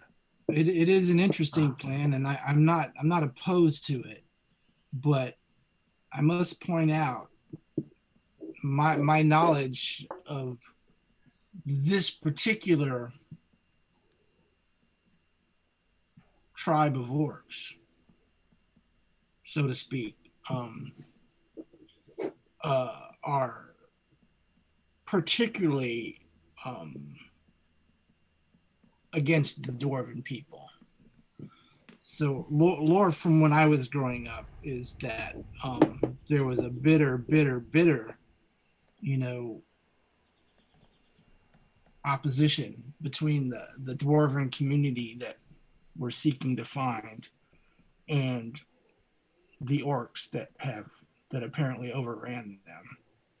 So I'm not saying it's a bad plan. I'm just saying that it's a dangerous plan. No, it's not. We're not going to let the orcs kill you. Probably. I mean, I'm not super concerned about that. I've been known to smash a few orcs. Yeah. No problem. Yeah. But also, orcs are not very smart, and as far as they're concerned, Hebney's probably a dwarf too. So that's fine. That's fine. So what I think this actually plays into the plan. Since they hate dwarves so much, what would ingratiate yourself to an orc chieftain than turning over a couple of dwarves that had some money? The chieftain gets the treasure. The chieftain can skin the dwarves. The chieftain can put them, hang their heads on pikes or whatever orc chieftains like to do. And to these soldiers who are on patrol, if they can deliver that to the chieftain, that's pretty important. So I think I can convince some of these orcs to lead me to Kundrukar, and then we'll set up a nice little ambush for them. We have a disguise kit by any chance? Perhaps I could disguise myself as a goblin. I have a disguise kit for sure. But I don't need you to be a goblin.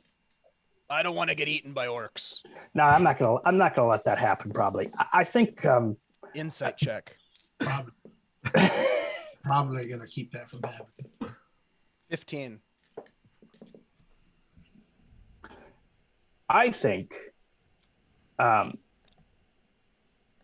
What I'll tell them. See, orcs love money. They love money, and they love to bully people they can bully. So I'll tell them that you, Hebney, and you, Aradeth, and me are the hired help. They hired us as their protectors. And I'll tell them that I've seen these dwarves with a chest which is probably filled with gold coins. And they hired us three because we're terrible. And they're so cheap that they hired cheap mercenaries. So if we can, if they show me where they want me to lead these dwarves, I'll lead them there. You can attack them and you'll overcome the three mercenaries. Well, the two mercenaries, because I'm on your side, orcs. You'll overcome them easily because one's a terrible wizard that can only clean up stuff, and the other one's just angry all the time. So they'll overpower us, take the dwarves, and they'll win. But what they don't know is that we'll be ready for them, and then we'll overcome them, and we'll have the entrance to Gundrukar. And we'll have every orc in the clan hold searching for our gold. No. Well, I'll tell them the gold is back in Blasingdell. Ah, there we go. The part of this plan that I've got a little concern with is, so you're proposing to tell the orcs that the two dwarves have hired the three of us to protect them, right? But that the two dwarves have a lot of treasure, right? What if the orcs decide to take out the hired help? Why would they do that? They can offer up the two dwarves to their chieftain. You don't think that the hired help would try to stop that from happening? No. No. Because we're not good hired help? No. We're double crossing them. What the orcs want is power in their own tribe. And they get that by delivering these two dwarves, which, as you just heard, these orcs apparently hate these dwarves. Not these two in particular, although I can see where they might hate them. But they hate dwarves, so they want to offer them to their chieftain to get out of these stupid patrols. You know, maybe he'll promote them to, guards to their room or something like that, to the chieftain's room or something like that. That's what they want. And then I will tell them that the treasure is back in Blasingdell, and they can't easily just go to Blasingdell and get it, but I can get it because I've already been there. It's brilliant. It's foolproof. Insight check. 13. Does he really think it's foolproof? Oh, he seems like he thinks that. He's got a solid plan, fellas. I've got a couple of slight reservations, but I suppose we can. What's really the worst that could happen, Aradeth? We could all be killed. Well, I mean, that's the worst thing, right?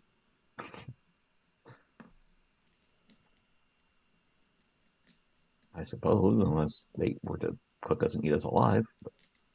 What do the dwarves think of this plan?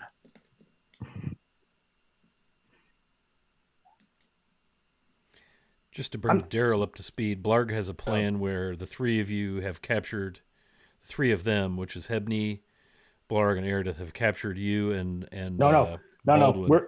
We're the hired help. We're the guards. Escorts. The dwarves are on a pilgrimage to some religious site. Right. We're the hired help, but the dwarves are cheap. They don't want to spend all their coin on good guards. They want to spend their gold to hire guards. That's a goblin an angry gnome, and a skinny, pale elf wizard, because they want to keep all their gold. So the plan is that Blarg would find an orc patrol and tell them that he's got access to these two wealthy dwarves and that he can lead them to a place of this patrol's choosing, and they can attack the party, capture the dwarves, present the dwarves to their chieftain, which will give them, the thanks of their chieftain.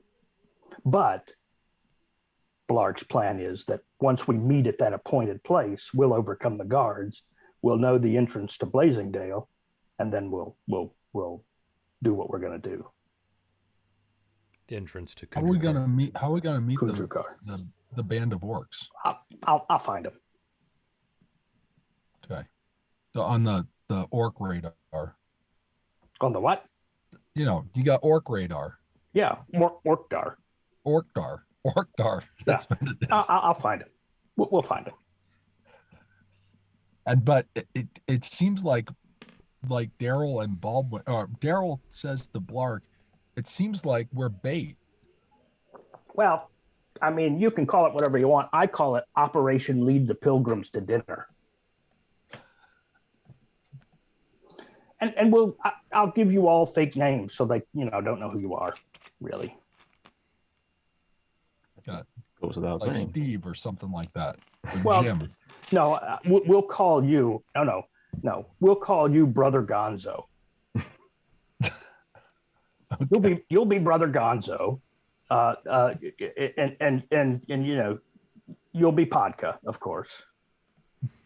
Vodka and Brother Gonzo. Yeah, and then The two wealthy dwarves heading to find their pilgrimage. right, Oh and my then God. and then Hebney, we'll call Grumpy, and That the tracks. wizard we'll call Presto for obvious reasons. I mean, it's I don't know how we could come up with a more foolproof plan than what I've just presented. It's true. And your name, Blarg? You'll No, just be Blarg. No, I'll be Grog. Grog. Got it. Right. Well, I certainly don't want to go around flashing the Blarg name because they'll start to get nervous. Well, they would have to be particularly stupid orcs. Well, have you ever met a really smart one? Well, that's true. I would Because, say that's about 98% of his plan working is that we find stupid orcs in the first place. So. And I would imagine if they're orcs on patrol, they're not super experienced. Right. So they would not be aware that it would be highly unusual for dwarves to hire guards. Well, they're just dumb orcs. I think what I'm appealing to is their desire to advance within their own tribe. And how do they do that? They present the chieftain with something unexpected, like a couple of rich dwarves. Rich dwarves that are still armed? Well, I'm going to convince them that we're easy targets.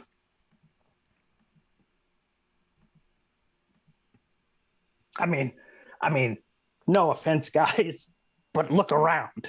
I don't think that's going to be that hard to convince them of.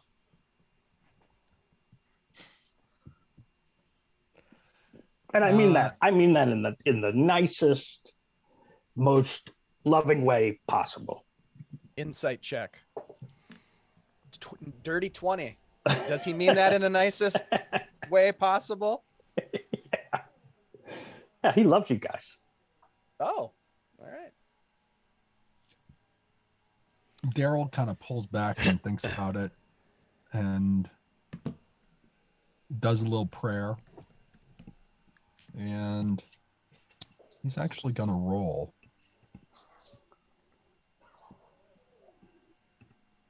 Let's see.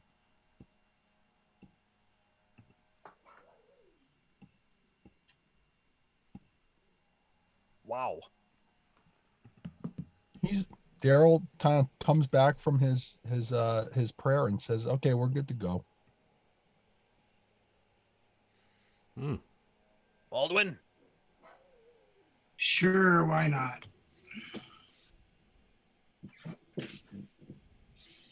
At the very least, we'll get to smash some more kids. Yeah, I'm like 70% sure that you won't regret that decision.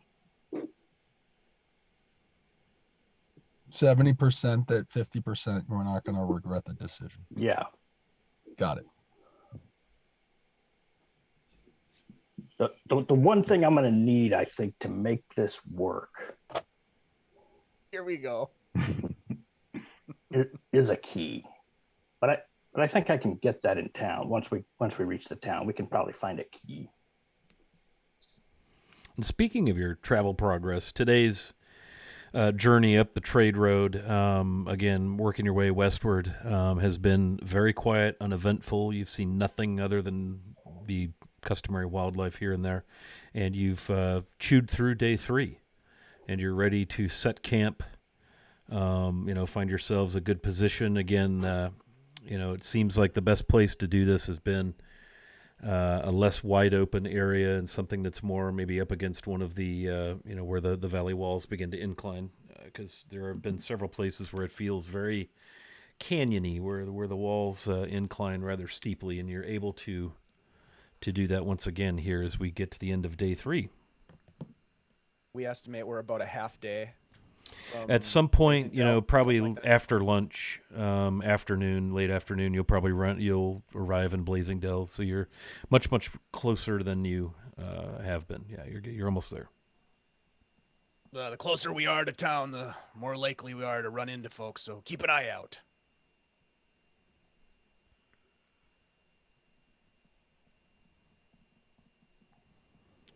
So you all set camp. Yeah. Have supper, prepare your watches, all of that. I can try to go find something more than rations. Anyone? I'll go with you. Great. What was that? Survival? Survival. Ho ho. 22. Okay, so again, describe for me how it is the two of you are off hunting for protein. Again, the shadows are long here in the pine forest. It's fairly dark. Just an orange glow of sunset to the east. We'll be kind of quietly, maybe found like a little game trail or something. We'll start heading down, and then at one point, I'll turn to me and go, I think I saw something. I'll go a little bit ahead and drive it back towards you. So wait here. And then I will move up quietly further, and I will find whatever I found with a 22. Okay. Yeah, so the thing that alerted you to this being a good place to stop and leave the gnome was you thought you caught some motion maybe 25, 30 feet up ahead in the shadows. It was hard to tell for sure the size and shape.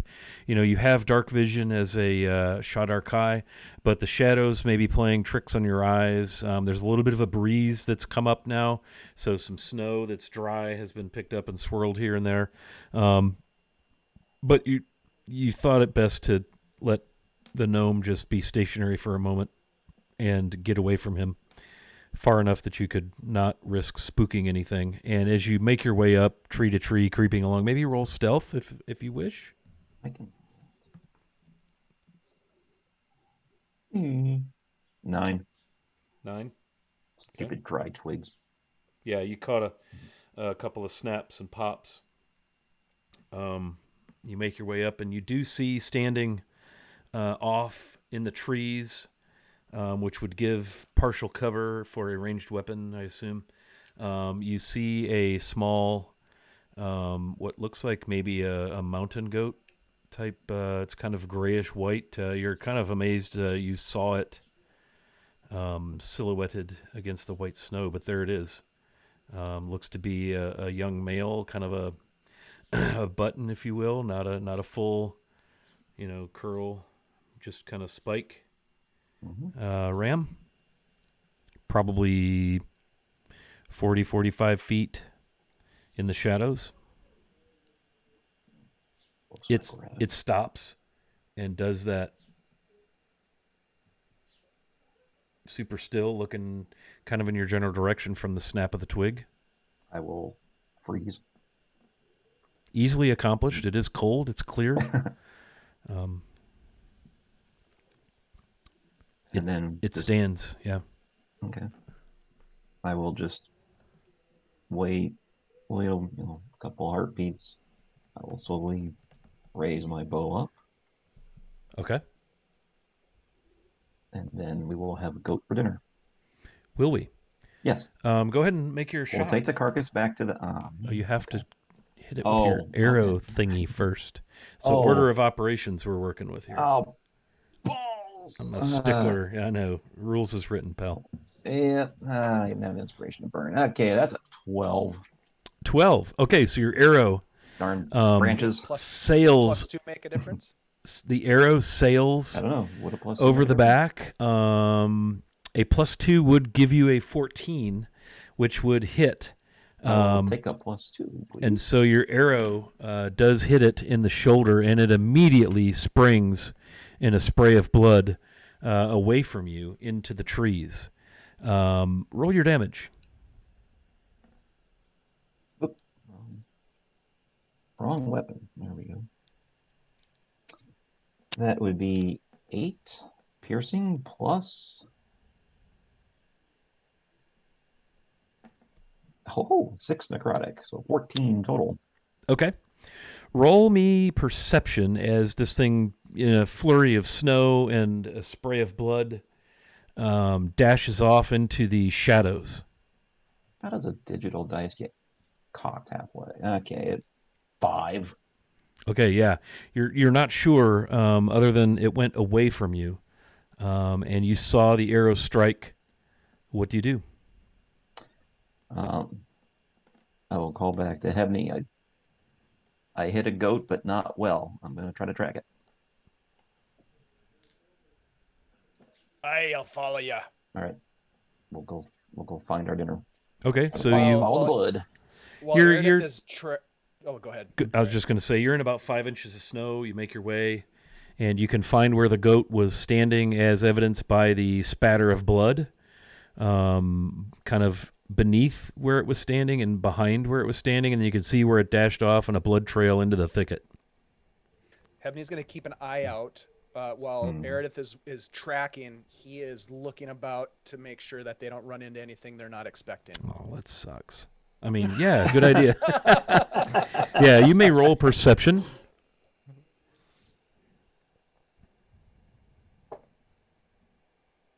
Oh, yeah. That's going to be a total of 8. Excellent. So you do not see the legion of bugbears flanking Erideth's position. No, I'm kidding. Yeah, you look around, and it's gotten dark and dim, and the shadows again. You have dark vision as well, my gnomish friend. But gosh, the twilight just plays havoc. There's little fingers of the last sun set from the east, a little orange, and there's shadows, and it's tough to tell. But you don't see anything. You don't hear anything. You see Erideth nimbly bounding through the snow in the direction of this goat he claims to have shot. Erideth, roll me perception at advantage and add 3 to your roll to track the wounded goat in the freshly fallen snow. Add what? 3 plus a roll with advantage. Yep, 13 was the best. Man. Okay. Yeah, so you're able to follow the tracks, and you can tell this thing is springing because there's great distance as it bounds.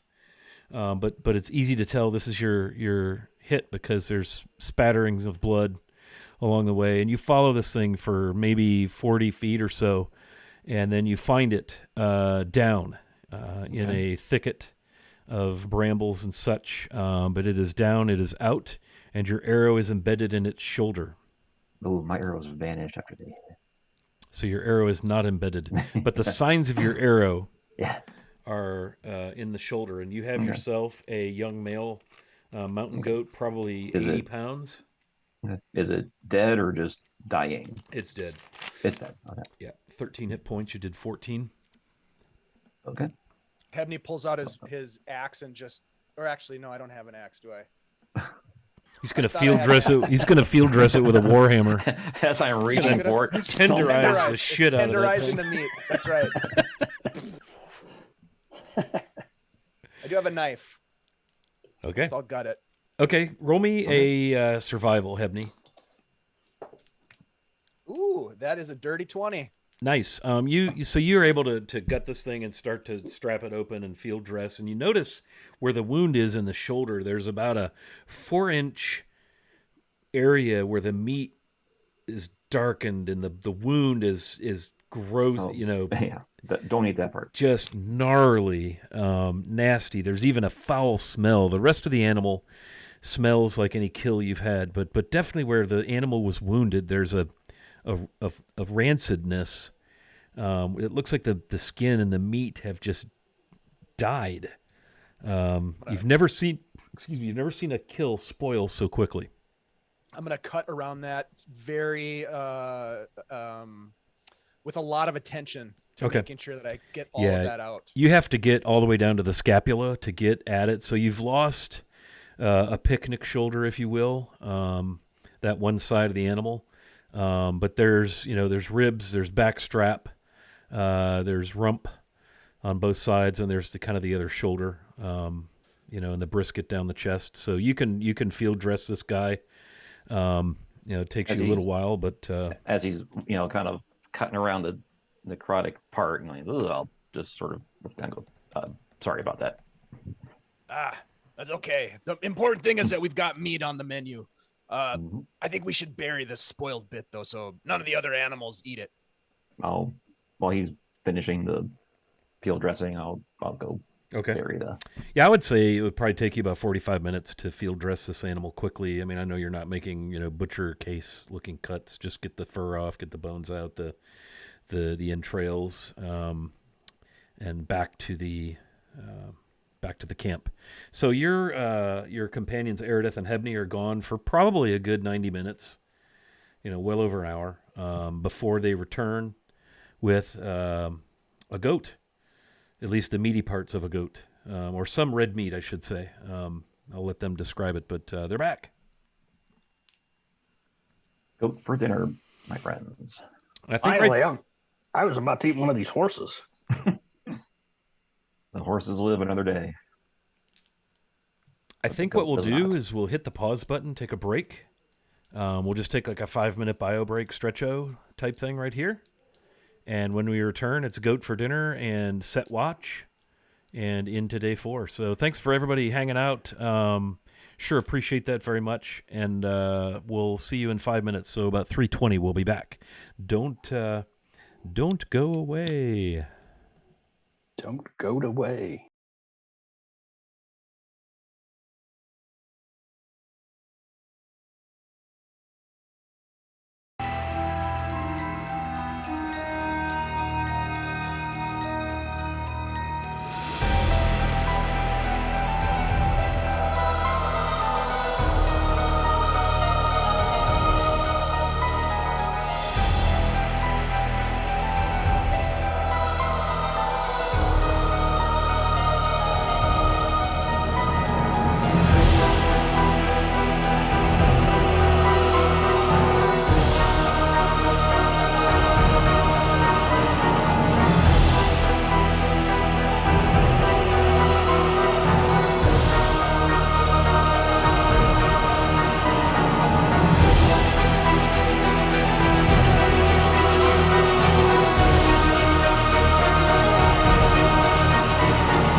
right, friends, we are back from break, and it is time for stuff to happen. So, our party looks like a few of them have decided to change locations in the overlay. In fact, all 5 of them have.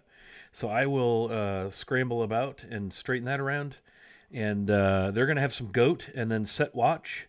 And so off you go. Do your thing, party. I'll just be moving you all around. You won't feel a thing. Yeah. We will set watch, and then we will eat goat. Yeah, so your Erideth and Hebney have provided for the group. Absolutely. You're welcome. Yeah.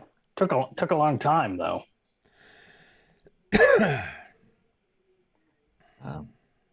Goats are tricky. Do they have goats where you come from? Where the crows come Yep. from? There are goats, yes. Yeah. Do they taste like our goats or do they taste different? I'll tell you in a minute.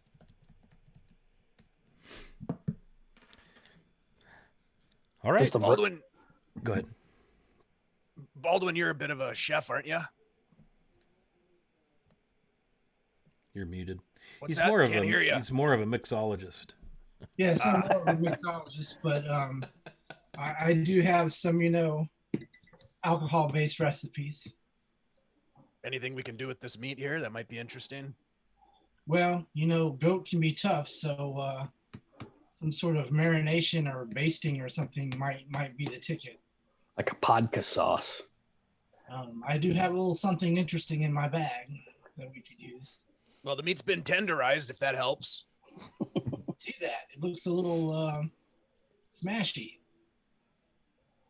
I beat the shit out of it. Nice.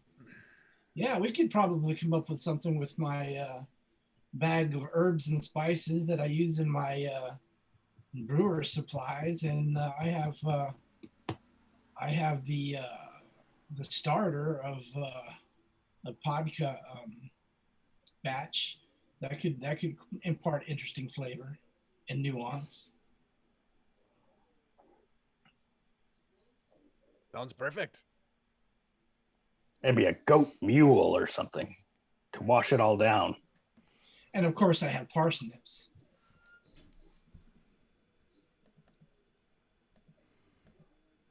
Sounds like we're about to have a good dinner. Mm-hmm.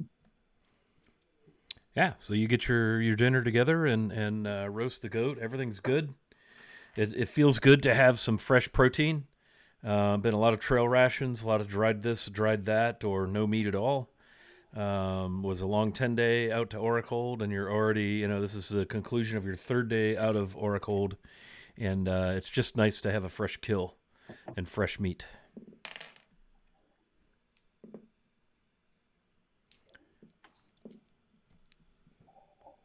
So you guys going to set your watch, same order as before. I believe we started with Daryl and Baldwin, and then Hebney and Blarg took over, and then Erideth brought us home. Is that correct? We go with that again? I think so. Sounds good. Very good. Yeah. So another quiet night in the woods. Thankfully, it's clear, it's cold. There is a bit of a breeze, which at 1 to 2 degrees above zero bites. Kind of cuts a little bit. It's a little less pleasant than it's been, and it's picking up the dry snow and whipping it around a bit. But everything passes uneventfully, and you arise to another cloudy day in the mountains. Yesterday and the evening before were crystal clear, but the cloud cover has returned as you awaken.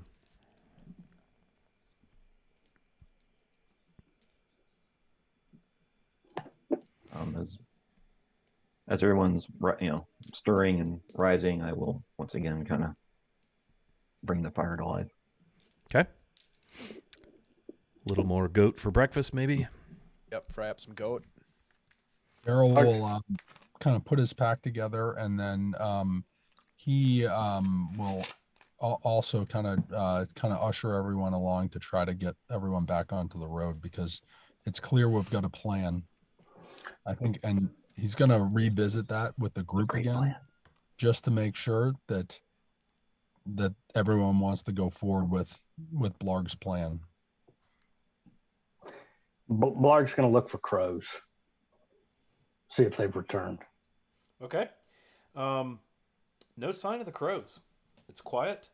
Again, there's the occasional, maybe a deer goes bounding along, or you see a couple of bunnies or squirrels, other birds, jays, a lot of blue jays in the mountains, and little nuthatch type birds, winter birds, chickadees. But you haven't seen there's an occasional crow, but nothing, you haven't seen another murder of them as they're known. Looks like you missed your chance to get home.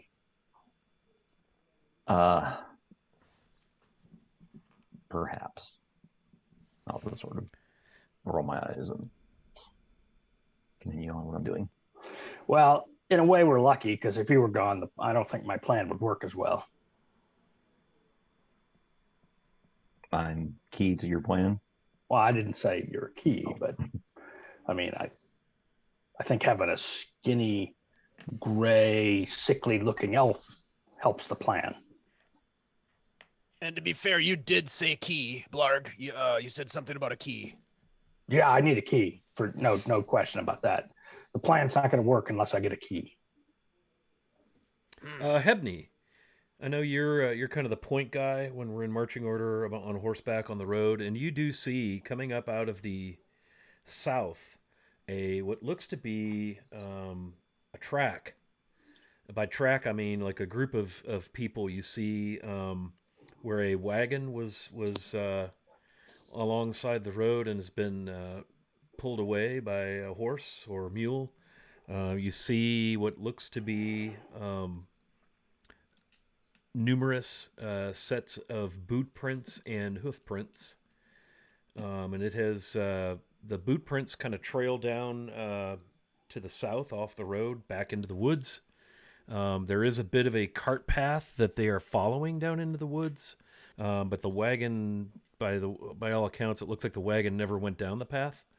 And it looks like they've come back up the path. You see feet and boots going in both directions down that cart path off the road.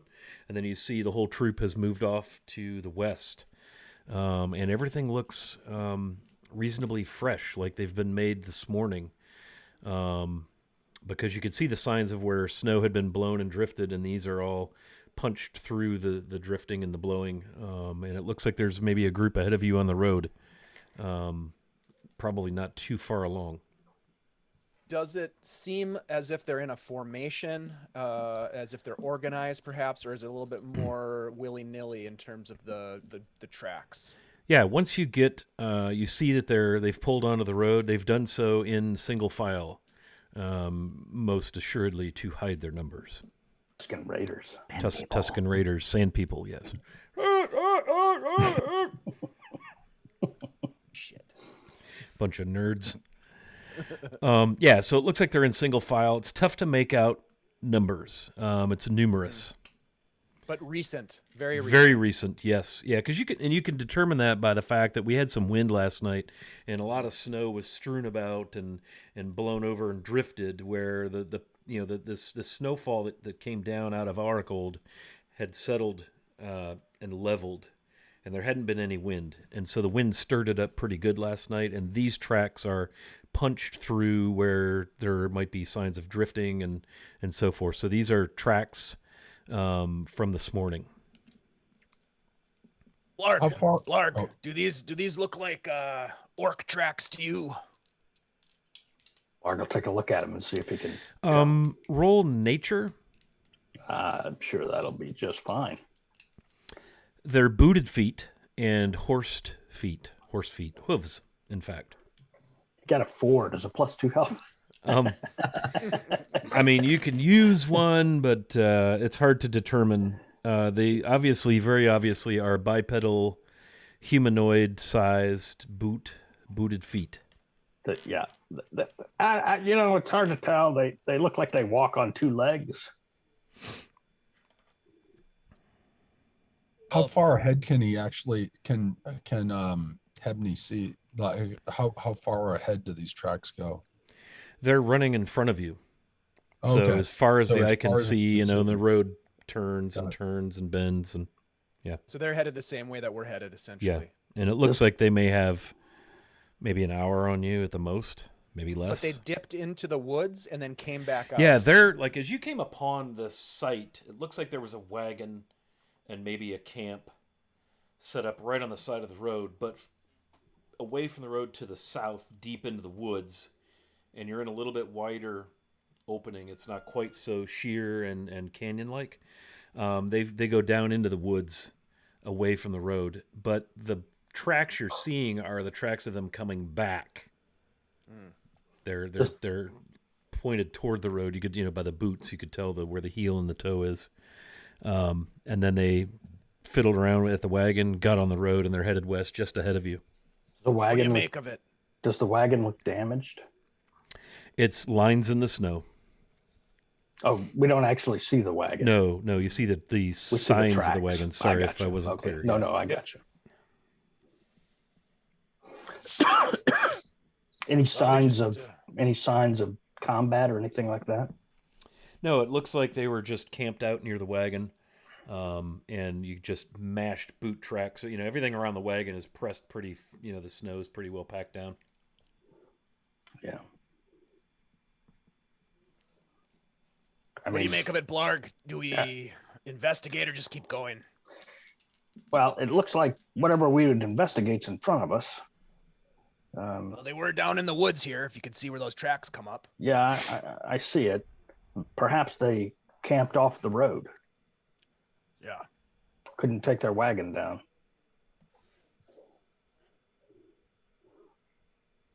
Seems we keep going then.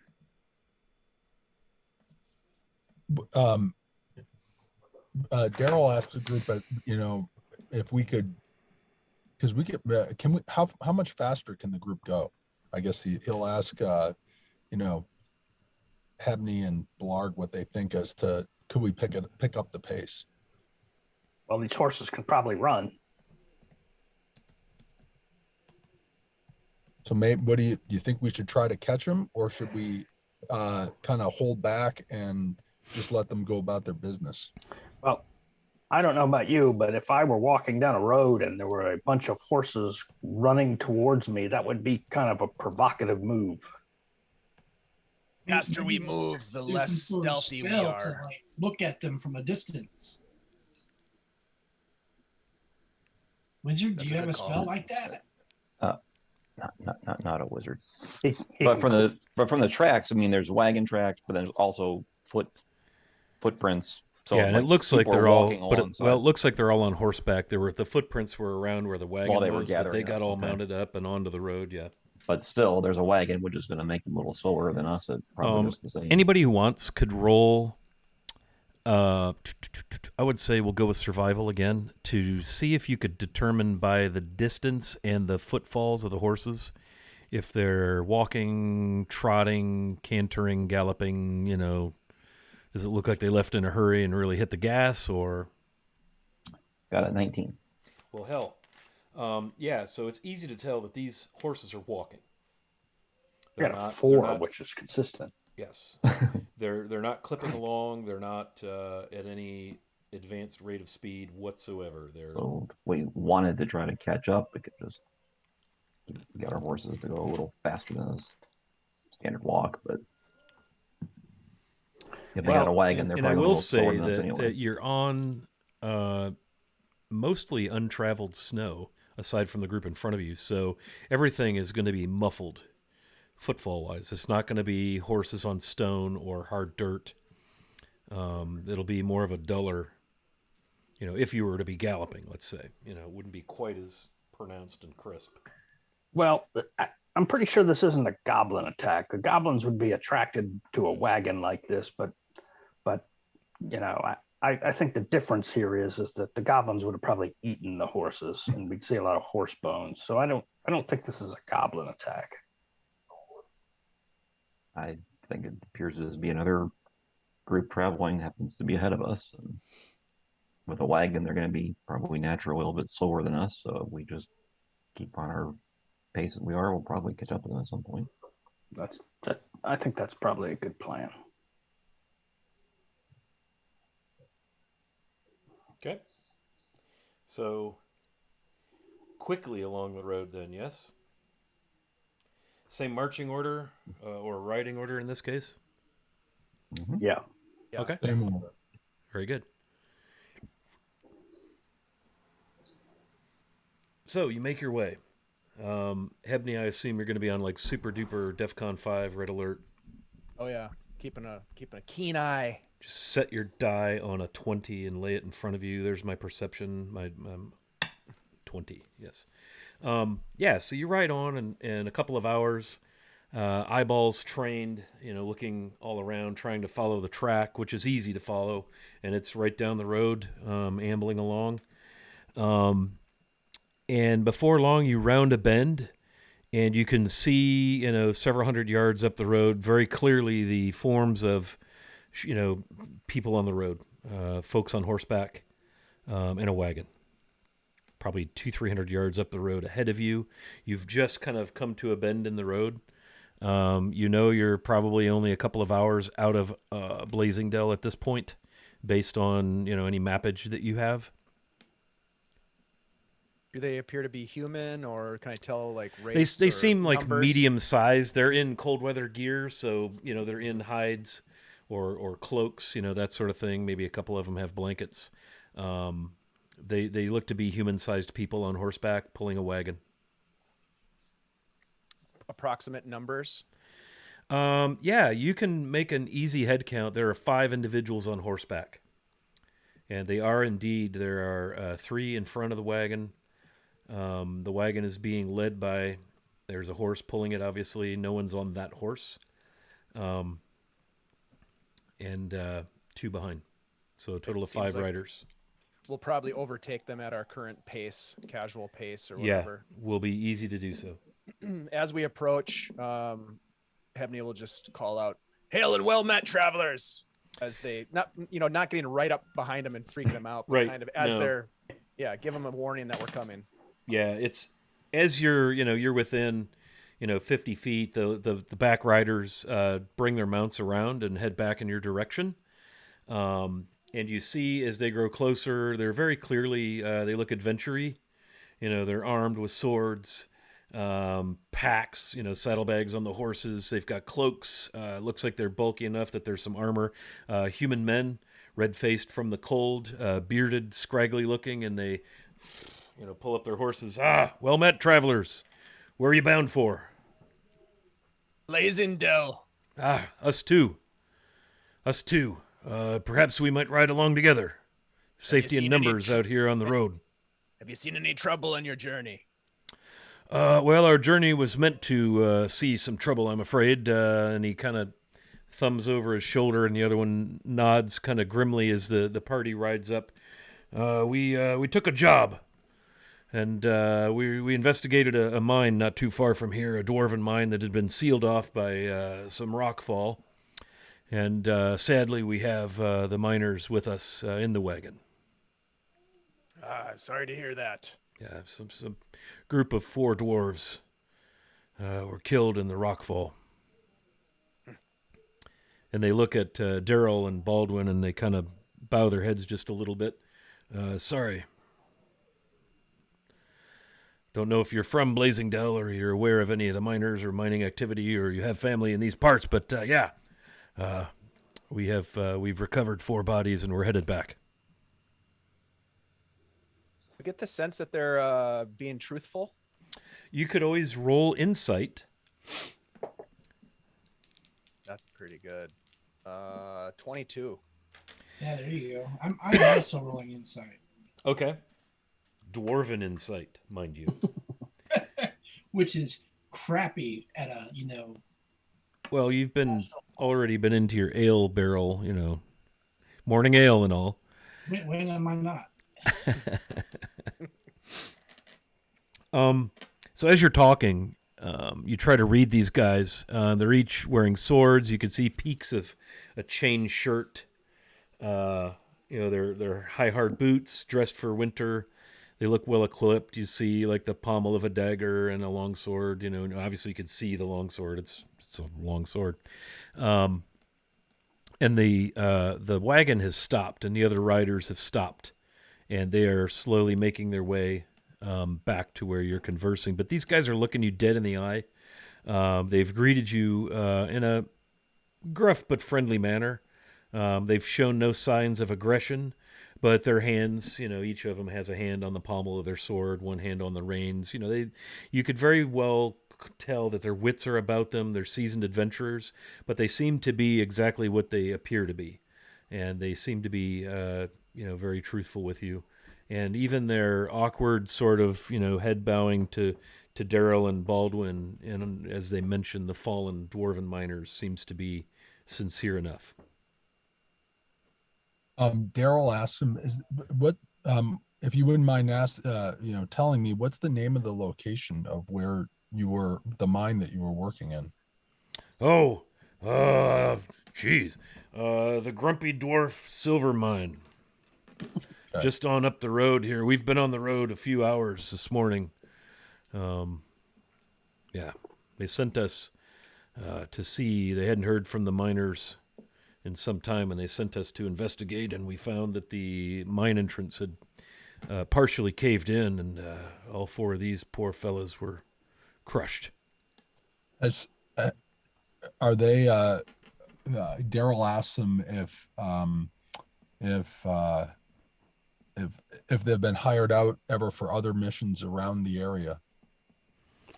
We're from up Marner way there, way up on the ocean, and we just heard there was opportunity in Oracle, and we kind of worked our way out here, and this was actually our first. We've only been in Blasingdell a few days. This is our first.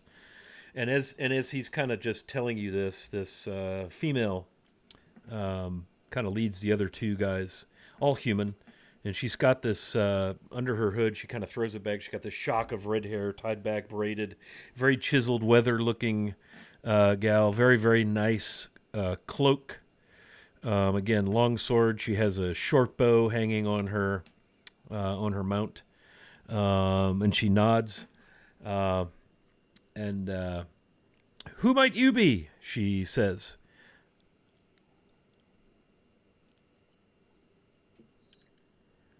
And she kind of silences.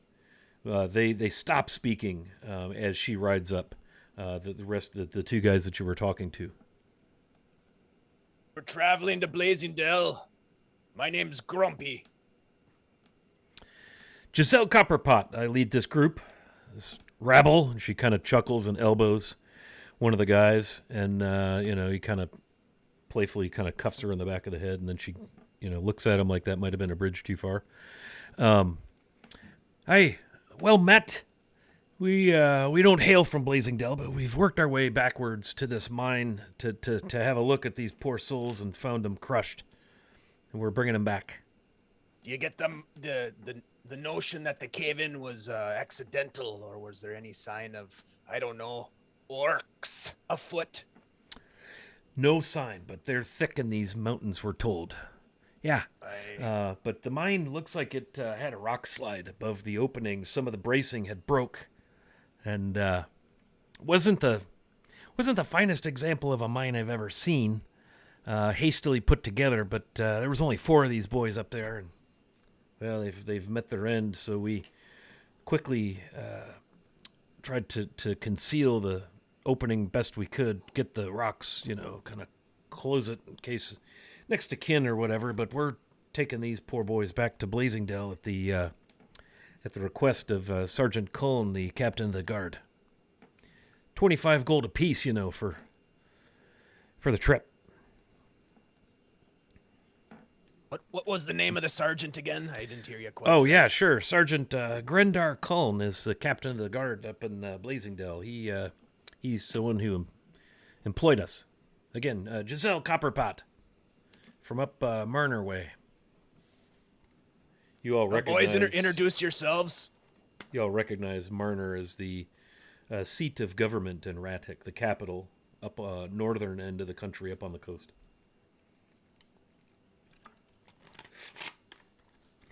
So Daryl kind of approaches and goes, Gonzo here. Nice to meet you. Turns her head and looks. Gonzo, well met. So my name's Grog. She kind of regards you, and she looks at the dwarves, and she looks at you, and she looks at the shady-looking wizard. Yeah, you're looking at my friend Presto. And then the other one back here is Vodka. Well, well met. We should ride together the last couple hours into Blasingdell. This is safety in numbers. Yeah, that's hard to argue with. That seems like a good idea to me. These people seem nice. We're nice enough when we're not trifled with, but wouldn't be a bad idea. We should get on the road and thereby get off the road. Yeah, I think that's smart. You said the mine did not appear to be particularly well made. Do you know that were the dwarves the ones that opened the mine in the first place? Because that just doesn't really. All the sergeant could say was these boys were up there working this silver mine, the Grumpy Dwarf silver mine, and I don't know if they staked the claim original and built it, but it was just, you could tell where it had been opened up and excavated, and then some timbers had split and broken. You could see, and the weight of right at the entrance there just didn't look well put together. But I'm no dwarf, but figure if I can see that it didn't look well put together, then it probably wasn't. Well, Presto, even dwarves have bad days now and then. Thank you, Grog.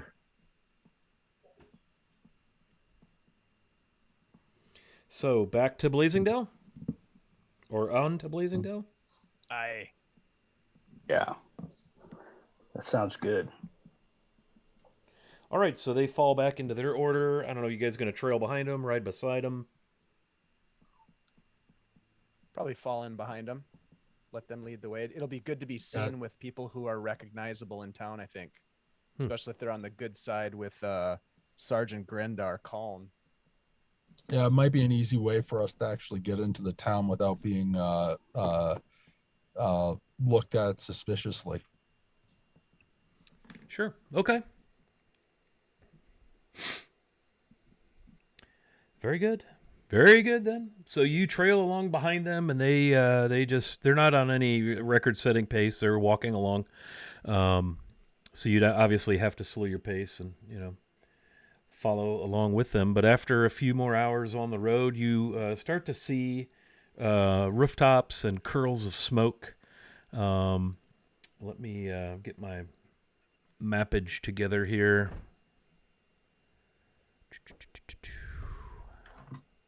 As you spot the small mining town of Blasingdell. Surprise, surprise, right? I will flash the map here on stream. Let me do that. Get the regional map. Get Blasingdell. Come on. There we go. So you can see the river runs right through it. I'll drop the map in Discord as well. And then you can see the trade road actually runs in from the south into the center of town and then loops out to the west. You can see how the river twists through Blasingdell. It's all either stacked stone or wood structures, very, very weathered. Okay, and that's going to pop up in Discord any second. But you'll come in come on, Discord, for the love of all that's good and holy. What's happening? It just stopped uploading. Probably only because I'd like it to upload right now.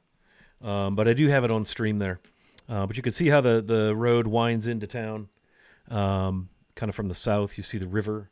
And then it strikes out to the west. All wooden structures, some stacked stone. Nothing with a lot of masonry. Again, probably because of the elevation and the cold that is typical here. So again, you're coming in that road that winds along. First impressions, does it seem like a prosperous town as we enter on that road? Does it seem run down? It seems weathered, but there are some newer constructed little buildings, homes. Most of those little blocks you see, the squares, are homes. Probably, again, from what you were told by Vinek Anstrad, your patron, a couple thousand people live here, some of them transitory. The western half seems a little newer, with the exception of what's just east of the road. You can see the road is now bent and is going up into town, kind of due north. Where it says Old Ward, very much looks like more older, weathered, smaller, less nice. There's kind of a town square. There's a few bridges across the river there. The Great Ward, kind of to the west, seems a little bit newer.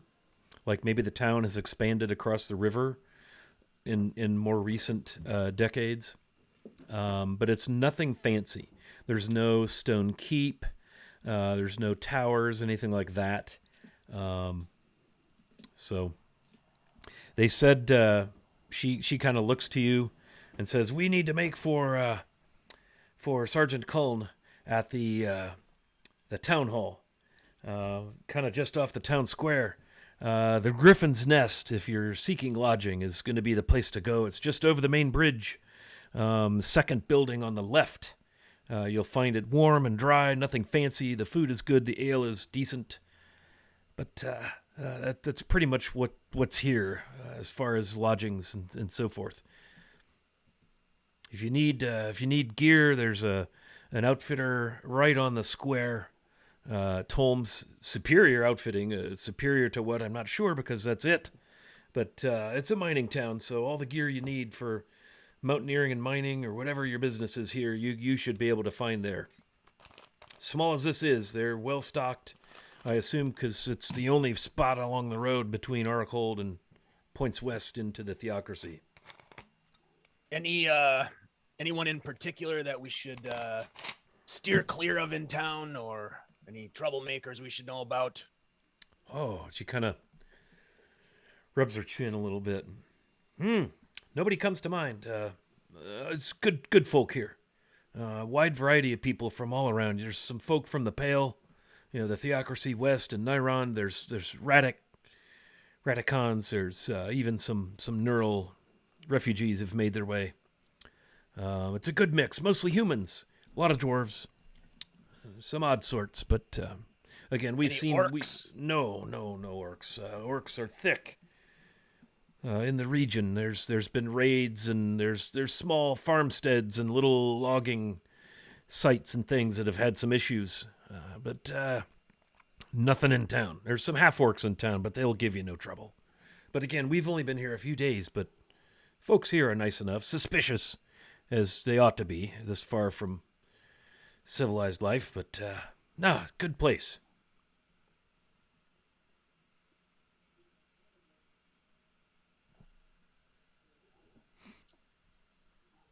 So Daryl kind of talks to her, speaks up and says, thank you for the advice, and then turns back to the group and says, well, maybe we should head over to the inn to start, and be able to get a place to sleep and eat, and then we might be able to gain more information there at the bar. Yes, Brother Gonzo, we'll escort you to the inn. So be it, Grog.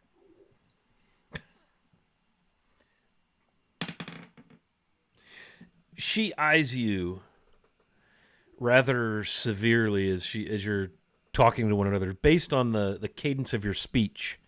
The way Blarg kind of refers to him as Gonzo, it's like he's like Gonzo, like she picks up on your, just like, it seems like she thinks you come off as a little odd.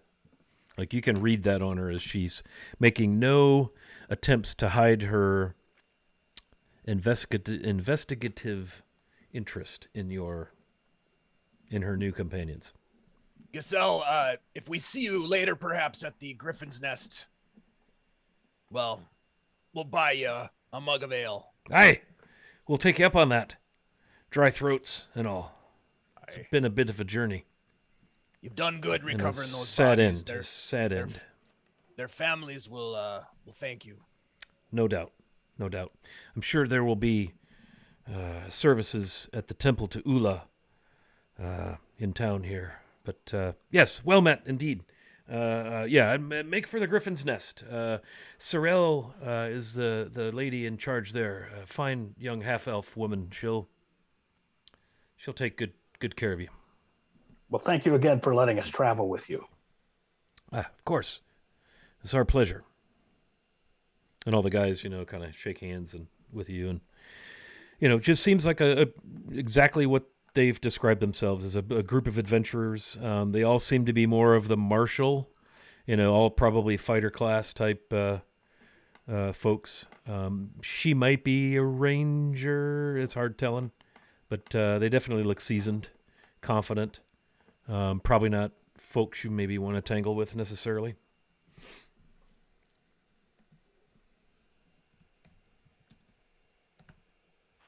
Hopefully that's what they think of us.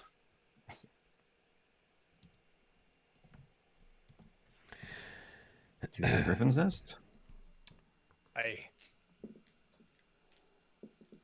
Okay, so you make your way in, and actually you still follow them along. They continue on. You see on the map that's provided, you see where the road comes straight into the square. C is the outfitter. A across the river is the Griffin's Nest.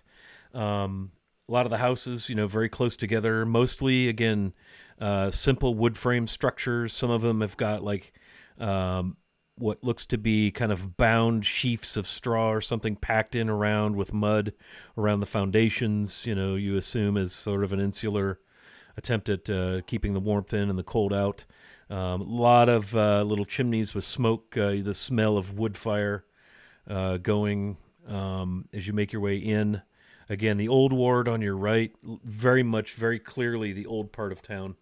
On the left seems a little bit more recently constructed. You make your way into the square. The road itself, it does look like they do try to keep the snow pushed back. You're able to, it's a little bit of a muddy track, but it's mostly pretty cold, thick, not quite frozen mud, but easy enough to traverse on horse. Into the square. You see a few people moving about here and there. There's no market set up, anything like that. It's cold. The river's moving pretty well. You see numerous bridges across. The main bridge you would cross there is the first one off of the square there to the northeast corner of the square. And sure enough, as advertised, a nice 2-story, well-appointed, nicely kind of stained, whitewashed, if you will, in good shape, with a large wooden sign with a big nest and a griffin painted upon it. Griffin's Nest. Hey, Lhawk99, thanks for the raid. Sure appreciate that. Welcome aboard. Playing a little Greyhawk D&D. Always happy to have a few friends. If you're not followers, by all means, give that some thought. Follow along. We're getting ready to start the Forge of Fury adventure from the good old days of 3rd edition D&D, although we're playing it in 5th. And there's places out front where you could tie off your horses. There's kind of a covered entranceway, some windows on the front side. It looks like, again, a 2-story wood structure, billowing smoke out of the stacked stone. Looks like river rock is sort of the kind of the smooth, rounded stone. If you've ever vacationed in the Rockies, how all the masonry with rock is those smooth, rounded rocks versus the stacked, chipped stone masonry. And it looks like, there's light coming from inside the window. Again, it's a gray day. It's late afternoon. Your stomachs are telling you, hey, Zay Wookie, your stomachs are telling you it's probably time for some supper. As you ride up on the Griffin's Nest Inn and Tavern, as indicated again by the sign. Thanks for that follow, Wookie. What do you guys do? There are stables there as part of the inn? You would assume they're probably around the back. Let's go get a room. Yeah. If we tie our horses here, you don't think anyone will come and eat them, do you? Unlikely. I don't see a lot of goblins in the street. There are currently no horses tied out front. There's probably room for 8 horses between posts and the railing of the covered front entryway. There are windows on the second floor facing over the top. And again, it's kind of a 2-story sort of a salt box, just a simple rectangular timber frame construction. But again, the chimney looks nicely appointed, tuck and point around river rocks. One of the nicer buildings you've seen in town. Looks like maybe it's either been redone recently or it's newer. Well, maybe we should tie up the horses here. Although where I'm from, my people would call this a buffet. But maybe we tie up the horses and go in and see about making some arrangements to stable them and maybe get some places to stay. Hebney dismounts lunch and fastens the horse to the to the building fence. Blard will tie his horse. Tie his horse. Whatever. Okay. So you guys dismount, stretch, yawn, all that. Scratch your bellies. And he'll actually be the first that goes in the front door. Okay. Yeah, so nicely carved door. No window or glass in it, but you pull it open. It opens silently, so well-oiled hinges in good shape, and a beautiful scene and smell greets you as you pull the door open. You smell roasted meats. You smell pipe smoke. You smell fire smoke. Very toothsome, welcoming feel after 4 days through the mountains on the road. And a rather unpleasant encounter with mountain trolls and a lot of cold and snow. Number of people look up. There are tables all around, some small, some larger. The place is probably 3/4 full. There's a big fireplace. I'm going to say that is probably on the... you see how the building it kind of narrows? It's like a rhombus. Woo! There's some geometry for you. That northeast wall, the narrowest wall, is the wall where the fireplace is, and it's a big, beautiful river rock stone, again, tuck and pointed with mortar. That you get the rounded stone faces, different sizes, a little bit different shapes, a little bit different colors, and a roaring fire in the hearth. Mostly humans. You see maybe a couple half-elves here and there, a couple of tables of dwarves. They're drinking, tankards, wine glasses, food. The proprietress, is bustling about. She's easy to spot. She's got reddish blonde hair, half elf, very nice, kind of favors the elven side of her lineage with her high cheekbones and narrow, lithe features. She's in woolens. Like a tunic and trousers with soft leather boots, high boots, tied tightly around her calves. Her hair kind of pulled back out of the way, but loose, not, peeled back tight. And you see her laughing and talking with everyone, and she sees you at the door and smiles. "Oh, please, come in. We have room at the bar, table. Knock the snow off if you don't mind. I like to keep my wood floors nice." And you notice the furniture's all pretty well built. The floors are in decent shape.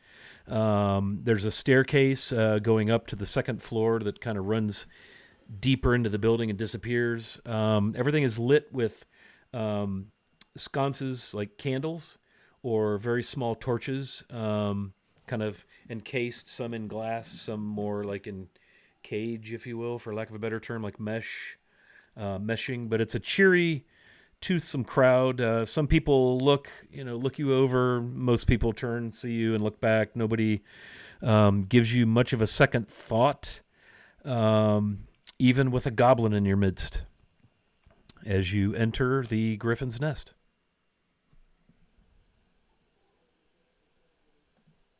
Ebony will approach the bar and just sort of signal to the keep. Yeah, a rather burly dwarf ambles over. "Aye, what'll it be, lad? Welcome to the Griffin." Thank ye. We just came into town, escorting those two fine-looking fellas over there. kind of gestures over to the dwarves. I'd like a round of your finest ale. Hey, well. Five mugs. My estimation, we've got a nice dwarven mountain stout. It's a double tankard, too. Very fine, very dark, very rich. That'll do. Wonderful brew. I brew it myself. Name's Angus.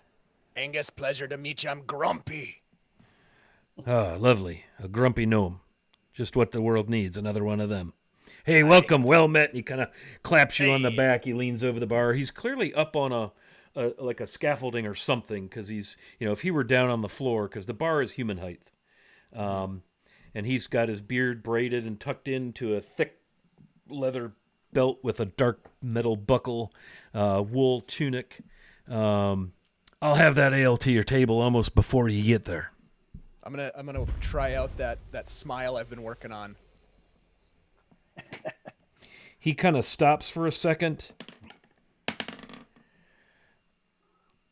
You okay, boy? Yeah, it's just something I'm workshopping. Trying to be less grumpy. I see the name suits you, but we'll take your coin anyway. That'll be 8 silver apiece. I'll tell you what, I'll give you a deal. I'll take the lot of you for 30 silver. Give you a bit of a discount on your first round. You're a good man. I'll give him 5 extra silver. Thank you, boy.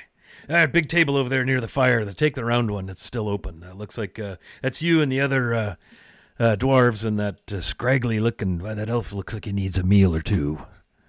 Aye. And a goblin. Aye. Well met indeed. Should be some interesting tales, I'm sure. And he kind of points you toward a nice big round table that would be just the right size for your group. And true to his word, by the time and you all see the interplay between Angus and Grumpy, also known as Hebney, and sure enough, by the time you're making your way to the table, 2 young dwarven lasses have thumped down 5 double tankards. They're about 50% taller and about 50% wider. Almost think of those, those big plastic travel mugs, like 64 ounces of 7-Eleven, Bliss. They're kind of that size, only they're pewter gunk down. And there's this big head of dark, creamy foam clinging to the top. And it's a good 1.5 inches over the top of the mug. And she thumps them down. The young ladies thump them down. One of them's got 3, one of them's got 2. So these young ladies, forearms rippling, sets them down on the table before you as you come and pull off your outer clothes. Vamp Wickman, thank you very much for the bits. Good to see you, my friend. You want to talk about one hell of a role player? That is one crazy freaking dude right there. Watched him on some good streams on Dave's Guild Superior games over the weekend. So welcome to our chat, Vamp. And Hebney, you scored an advantage from your friend Vamp Wickman there. So Hey, thanks, Vamp. looks like Bob Daryl has had to tap out for a minute. So I will reset the cameras as we go along. All right. So what are the rest of you doing? Well, Blarg's going to sit down and take a drink of his ale, and he's going to say that outfitter. We should stop by there. I can probably get a lock. I can probably get a key there.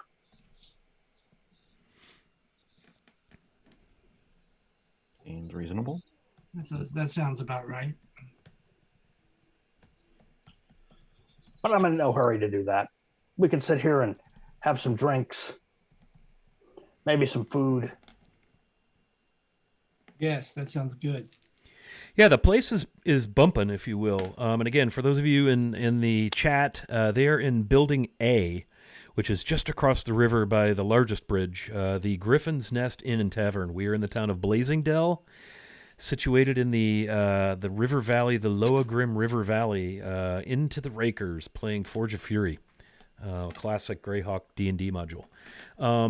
You see people eating, bread, cheese, meats, soups. There's wine, mead, ale. The fire's roaring, popping, crackling right near you. And you realize just how nice it is to be indoors around a fire with a tankard of very dense dwarven stout. The bitter bite greets your nostrils as you lean over it. Again, an inch and a half of this. Think of it like kind of cappuccino foam colored. It's got a brownness to it, but it's still whitish. A nice dark stout. So Baldwin has already finished his, and he's got his hand up for the wait staff. Okay. So Baldwin, this particular stout, you're confident you taste some sort of pine duff and bark and dirt in the brew, but there's this nuttiness and there's an absolute tone of honey somewhere in there. It is really good. Much probably to your surprise, given that you're this deep into the mountains in this little backwoods mining town, and there's so few dwarves around. Yet here's this magnificent dwarven mountain stout, and it's called that because etched upon your pewter tankard, Dwarven Mountain Stout, all caps. Think like copperplate bold font. No mistake in it. They've even got a little marketing going on. And as you raise your hand, one of the dwarven lasses, "Aye, more for the dwarf then." Yeah, well, I'll do another round for the table, and also a round for the good table of dwarves yonder. She smiles and kind of scratches your arm in a friendly way, kind of pats your shoulder. "Aye, we'll make it so. I'm Kendra, and my twin there, she's Kaylee, and we'll be serving you. Are you hungry tonight, boys?" Absolutely.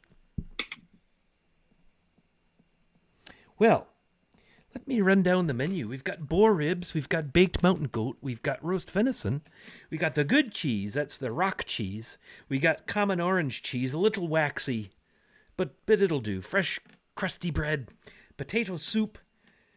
For dessert, sweet bread loaf with honey butter. We got a ground cracked wheat stone bread, we got wine, spirits, whatever you like. What'll We'll it be? have it all. That'll do. Hey, and Angus behind the bar, that's me da. That's his brew you're drinking. Another round and a round for the table. We'll be back with that, and we'll lay out the adventurer's assortment. That'll be 2 gold each, by the way. Sounds good. That'll cover the round and the meal. And before you can sort out your thoughts, she's gone. This is going to be good, fellas. She gets back to the bar, and you hear Angus bellow over the dull kind of din of the tap room. "Aye, adventurer's platter. Well done, men." And in a twinkling, she's back. And now each of them have 4 of the double tankards in hand. They set 4 on a table, drop 1, and then they go to the other table and put out. There's 6 dwarves. They get everybody geared up with their double tankards. The dwarves raise their mugs. "Aye, brother." And have a, Prost, whatever their dwarven cheers terminology is. But it seems you've made a table full of friends over there across the way. They look dirty and dingy and dusty, not to be too stereotypical, but if you had to guess, they're probably miners, prospectors. You are in a mining town in the mountains, and they are dwarves. And so it goes as you settle into your evening in the Griffin's Nest. Again, you got into town, say 4:00 p.m., so it's it's right at early supper time, and the place is pretty well filling up. Right before while we're waiting for our meal, we should probably start if we'll walk over and have up to the bar and inquire about stabling for the horses. Okay, so you're going up to the bar?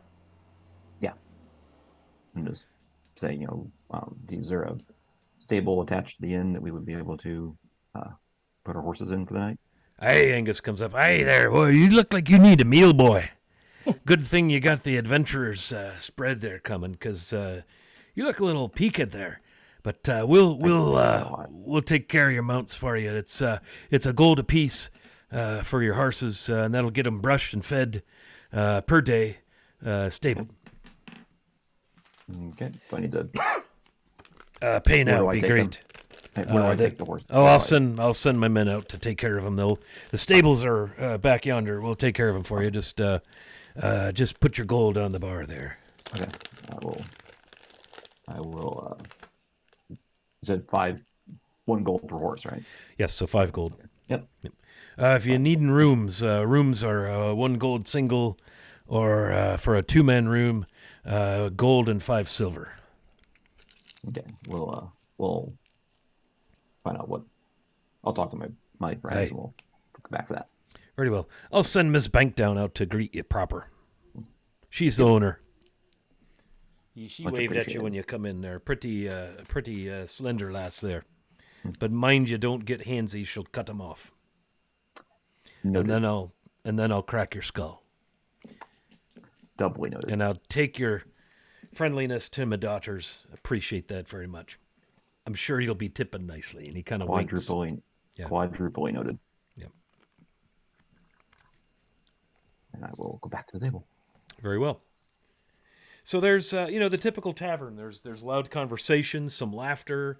You could tell stories are being told. Some received with laughter. Some, you can see maybe one table. Maybe it's a sad tale that's people are kind of on the edge of their seat. There's maybe business being conducted. Again, probably 80% humans, 20% dwarves, give or take.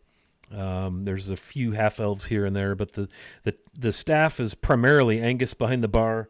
Kaylee and Kendra, his twin daughters, are working the tap room, and then you've seen Sorrel moving about, and she comes to your table. Well, met, friends. I'm Sorrel Bankdown. Welcome to the Griffin's Nest. Thanks. It's a nice place you have here. Oh, thank you. I've only had it about 5 seasons now. It's been in Angus's family, but he doesn't want to run it anymore, and so I made arrangements to purchase it a while back, and we've done some work, but it's a nice little place. I'm afraid there isn't much here in Blasingdell. Many people here are sort of transitory, aside from the core old timers and graybeards, and but it's a nice place. We've got a nice menu going, all my own cooking, of course, but we're glad to have you. Where do you hail from? We come from the Rakers. We rode in with some adventurers. Did you? Indeed, and they were telling us that there's a lot of orcs around. Is that true? Absolutely, yes. We've had a good bit of trouble with orcs. It's always been that way around here, but some of the farms have been sacked, and some of the logging camps have had issues. Just how it is here. We do the best we can, and a lot of times the adventurers help us thin them out a bit when it gets too stiff with orcs. Yeah. Generally speaking, I mean, what direction are they coming from? We're looking to avoid, kind of orc trouble. Oh, sure, of course. Where yes. should we stay away from? It's safest close to the road. But if you take a mining path, a cart trail off the road too far, you get much past half a mile off the road, and that's when the trouble will start. Again, up to some of the logging trails, pretty treacherous. And then if you get off the beaten path altogether, I can't, I don't have much hope for you unless, of course, you look like a stout bunch, can handle yourselves. You could see her very observantly taking stock and trade of your blades and your armor. You could tell this lady's been around the block. She looks, she's a half elf, probably 45 seasons, So she's not old, pretty limber, average build. Again, that pretty kind of a light strawberry blonde hair, kind of pulled back. Seems pretty clean, well kept, doing well. To the north, particularly thick. There's a logging camp up that way, and they have trouble from time to time. There's only about 20 or so men and boys working up there, but they've held their own. But there's been a couple times we've had to help them get reestablished over the years. They don't come into town, do they? The orcs, no, they know better than that. No, they They don't make their way in here. Between Constable Whitewood and Sergeant Cullen, we don't have any trouble in Blasingdell proper and along the trade road. What with the militia from Arickhold and Marner keep the road open, but you just can't get too far off the road. And between the orcs and the awful things that live in these mountains, it's pretty desolate, pretty scary out there. Yeah, it sounds like we're better off to stick to the main roads then. Yeah. What brings you out? A trade? You merchants, or just looking for trouble? And she kind of pats Baldwin on the shoulder, and then she leans into you, Baldwin, and kind of whispers in your ear, I'm glad you like Angus's brew, but it's all over your beard. And she pulls a towel out and starts wiping off a lot of foam. Thank you, Missy. Appreciate that. I mean, you wear it well, but I thought you might like to know. It's a fine compliment. Angus noticed straight away. So what brings you to Blasingdell? I didn't get your names. Goodness, tell me a little bit about yourselves, all you dare to. I know you're new here. Well, my name's Grog, and we're escorting these two fine gentlemen, and he nods towards the dwarves, on a religious pilgrimage they're on. Oh, religious, you say? Well, we have a lovely temple to Ula here. Yeah. The goddess of mining in the hills. Many dwarves worship at her door. But Sister Alonsa will welcome anyone, any worshiper of Ula. Yeah. Well, I don't ask a lot of, to be honest, I don't ask him a lot of questions. It's none of my business. I'm just the escort. But we're escorting him. I see. Are you pilgriming here then, boys? And she looks at the two dwarves. I think their destination is kind of, he leans in and kind of says, I think their destination is kind of a secret. I'm not sure where they're headed. Well, far be it from me to impose. Do you need rooms for the night? Yeah, I think that would be good. Okay, we could definitely get you set up with a room. Oops. They're just a gold piece a night. Yeah, that sounds good. Sorry, I'm trying to fix cameras as we're chatting here. I'm impressed that you're RPing and I know laying things out at the same time. Sorry about the camera. That's all right. Jeff. We got you, man. We got you. I appreciate it. You've been great. Angus told me, the skinny one, it sounds like he's got your rooms secured already for the night. Oh. Or at least he inquired about them.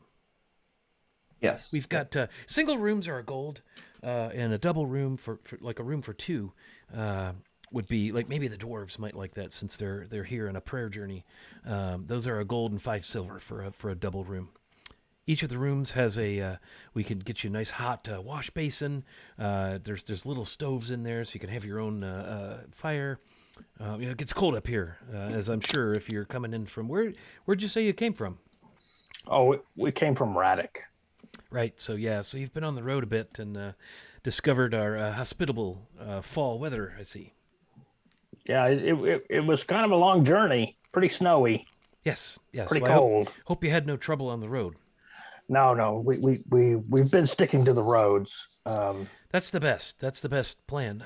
Again, if you get off the road too far, especially, it's one thing to go to one of the mines, numerous mines in the hills, in the valley, the rock faces, silver, gold, various gems.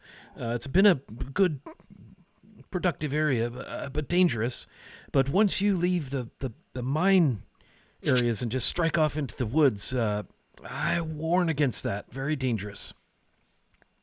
Yeah, well, that's good advice. We'll definitely heed that advice. Very well. Well, I have to get back to my patrons, but welcome to the Griffin's Nest and to Blasingdell. And if there's anything you need, just hit old Angus. He knows everybody. Well, I do too, but I'm hard to find. I need to get back in the kitchen. Well, nice to meet you. Yes. And thanks for all your help so far. course, we're happy to have you. I'll see that the whatever you decide on the rooms, just tell Angus, and we'll see to it that we get you taken care of.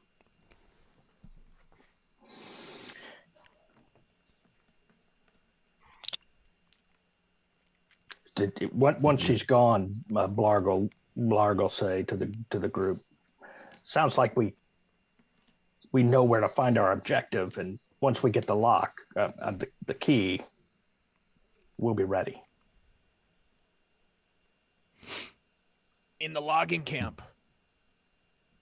Well, I think what we should do is that the map that we have is Stonetooth to the north of this. Let me go ahead and pull that up. So there's a map on the stream here. Whoops, I got Daryl peeking out from behind the map. There we go.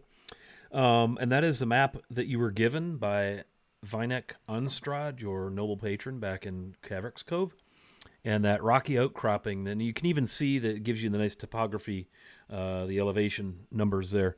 That rocky outcropping is the Stonetooth, and it is estimated to be about 3 days north of Blasingdell, up into the mountains, the foothills in the mountains, like due up from Blasingdell. It's 3 days travel. Vinek said that the folks who procured the map told him that the going is tough, like difficult terrain, like it takes you twice as far, to go half as long, kind of a thing. So it's roughly 30 miles. It's going to take you 3 days or so. She did allude to the north being particularly thick with orcs. There's a logging camp up that way that has had issues. But you get the sense from her description that anything not on the road is going to, the odds of you encountering unfriendlies are probably pretty high. And the further you get away from the little, like a farmstead or a small settlement of people or a mine or a logging arrangement, you get out into the wilds, you're, taking your life into your own hands at that point. Yeah, so it sounds like to me we head north, and we'll find our contacts. Daryl Gonzo turns to Grog and assume names. Yeah, love it. Ask Grog, what's the key for? Oh well, I'm going to show our new friends and perhaps give them something that makes them think they have access to a great amount of treasure. Deception. Sort of a way to sweeten the pot. Got it. The key to your heart. Right. They can't, if the chest were to remain here, they can't come here and get it. But I can, and I'll give them the key as security. Will any old key do or no? I just need a key. Okay. I just need a key that they would think, oh, this could open a treasure chest full of money. Makes sense. Daryl's still in on the plan. He's okay with it. Well, this isn't my first rodeo. First goblin rodeo? No. Could I make one request, Blarg? No. Grumpy, my name is Grog. That's what I said. Yeah. Can we change my code name to Giggles? Because I'm working on something new here. I know, and I've noticed you're working really hard on it. Let's stick. Hear me out. Just. I'm listening. Check it out. I'm listening. Yep. Here we go. Check it out. Yeah. Yeah. So here's my concern, Grumpy. If we start changing everyone's code names, it gets confusing, and I fear that we won't be able to handle that. I'll tell you what. I'll make you a promise. The next time we use code names, We'll use Giggles for you. Next time we use code names, I want to be Thumper. Well, That's a good one. That's a real good one. that's fair. In fact, I'm going to write it down so I don't forget. I'm not sure how good Daryl's going to do with his code name. He's got a charisma of 5. Play it up, man. You know, I'm walking around in armor and a sword and a bow, and I'm supposed to be Presto the Wizard. So I'm possibly go wrong here. that's right. Isn't Gonzo the clown? Isn't he a clown? He's a Muppet. I think he's a Oh yeah, he's a- Gonzo's the Muppet. That's right. He's a Muppet. I'm trying to think of where he's coming from. And Thumper. All right, so I got it. Giggles. Giggles. Next time we use code names, Giggles. Right now, Grumpy. So We as you wanted all to- are talking, the two dwarven lassies, and again, they look to be, and I don't have my dwarven to human years converter thing tabulating right now, but they look to be, 16 to 18, 19 human years old, whatever that is in dwarven years.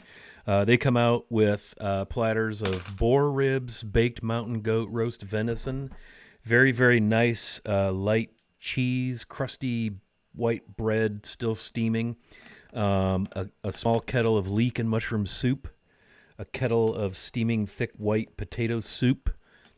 There's this beautiful 2 loaves of this kind of banana-y zucchini with chocolate sweetbread, and a bowl with this thick gloppy looking butter. They brought out a Kaylee comes over to the malnourished wizard Eridith. I've brought you some a small elven wine. It's from Marner. Perhaps you might like that. Compliments of me da. If you want more, you can buy it by the decanter, 5 gold. Thought you might like it. And My delicate system appreciates that. And I use a glass to the bar. That probably won't give you heartburn, Presto. they put this Hey, spread out, and not again. it's probably enough food for twice as many of you. But then again, you've been on the road a lot, and you're probably hungry. But the boar ribs seem to have some kind of a dark, kind of sticky sauce. They're kind of falling off the bone. I hope that's all right. The baked mountain goat is like sliced. Looks like it's been baked in some kind of gravy. The venison has been roast, and it's all caramelized and kind of crusty, burnt ends, if you will. And the soup it's all cream based and very sumptuous, and everything is just kind of thumped down in front of you. And the 2 young lasses just kind of stand back and watch and smile. Hey, by the way, Scott, before I forget, I can give an advantage, right, to a player. Sure. I want to give it to Dave because he used the code names right away. Okay. So you mean inspiration? Inspiration. That's Yes. What I mean. So Hebney, do you have an inspiration currently on your character sheet? You're muted, by the way.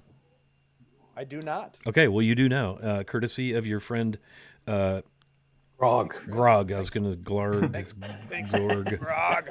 Grog. Well, Okay. Well, we have I'm reached. gonna, Oh, go ahead. I was gonna say, bottom one is gonna lean into Gonzo, and say, "Now, be careful, brother. Don't try and recruit these 2, because we don't want to upset Angus. He could probably mess us up pretty good. So no grooming today." There's a mighty fine warhammer with a leather thong in the end of the handle hanging upside down from a metal hook on the wall behind the bar. And it's a nice-ass hammer. You're guessing that that's probably somehow connected to the gentleman tending bar, Angus the dwarf. So, yeah, that's a good observation, Baldwin. Yeah. All right, so as the meal is laid out before our friends, we've reached the time at which the dungeon master has to go make a sweep through 3 graduation parties in real life. So I've got to call our session to an end. But their party, thankfully, has safely reached Blasingdell. They seem to have what they keep referring to as a plan for their next move once they decide to head in the direction of the Stone Tooth. They found themselves food and warmth and stabling for their horses.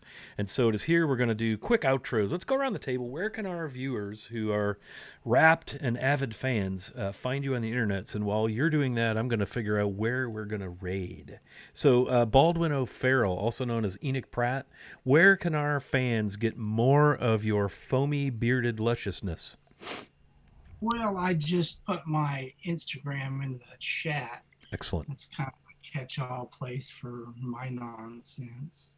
Yeah, I'm Enoch, player of Baldwin, master brewer of Podka, and soon-to-be savior of the whole of the Raddick area.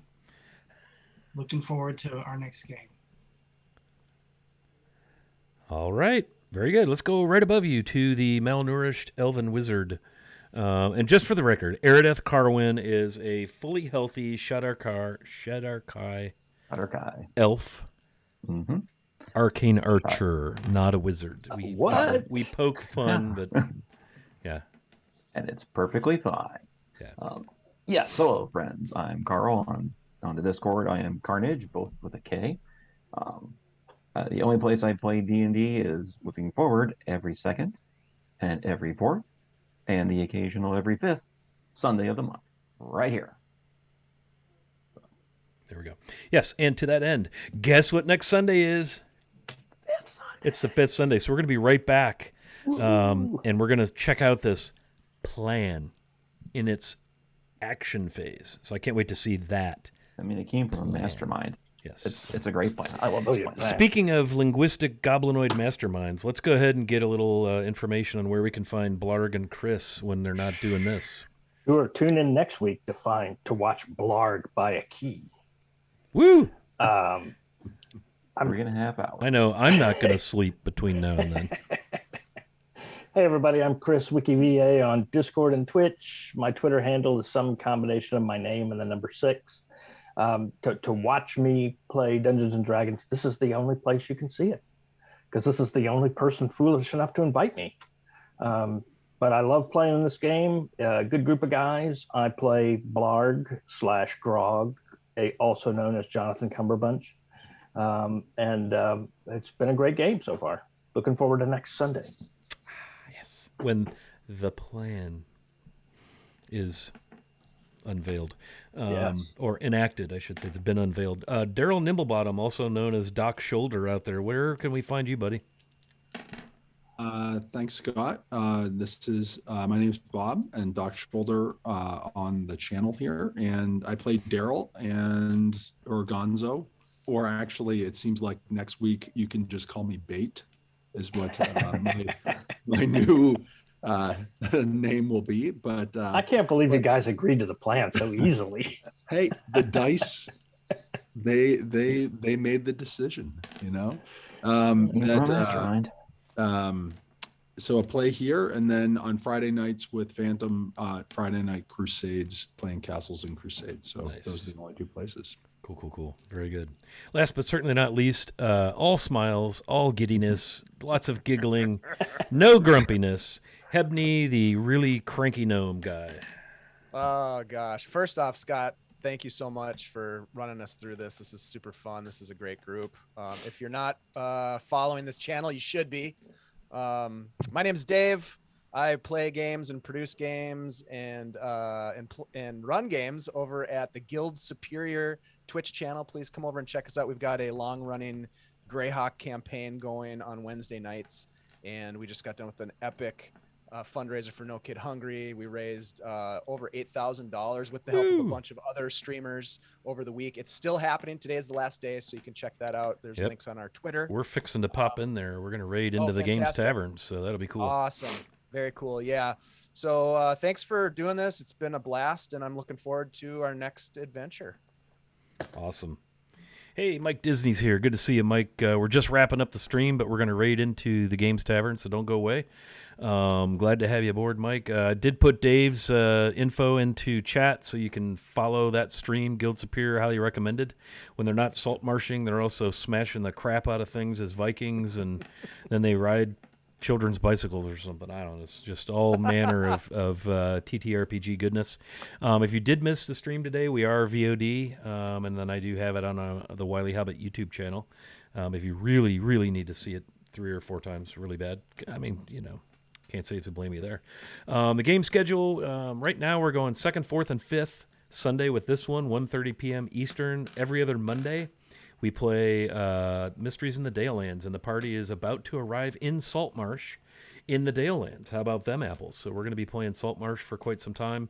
It's located on the eastern shore of the Dalelands, so that'll be interesting. We play tomorrow night at 7:30. So thanks for hanging out. We're going to raid into the Games Tavern, and according to Dave, I believe they are still fundraising. So, if you have a couple of shekels to rub together, maybe throw them at the Games Tavern.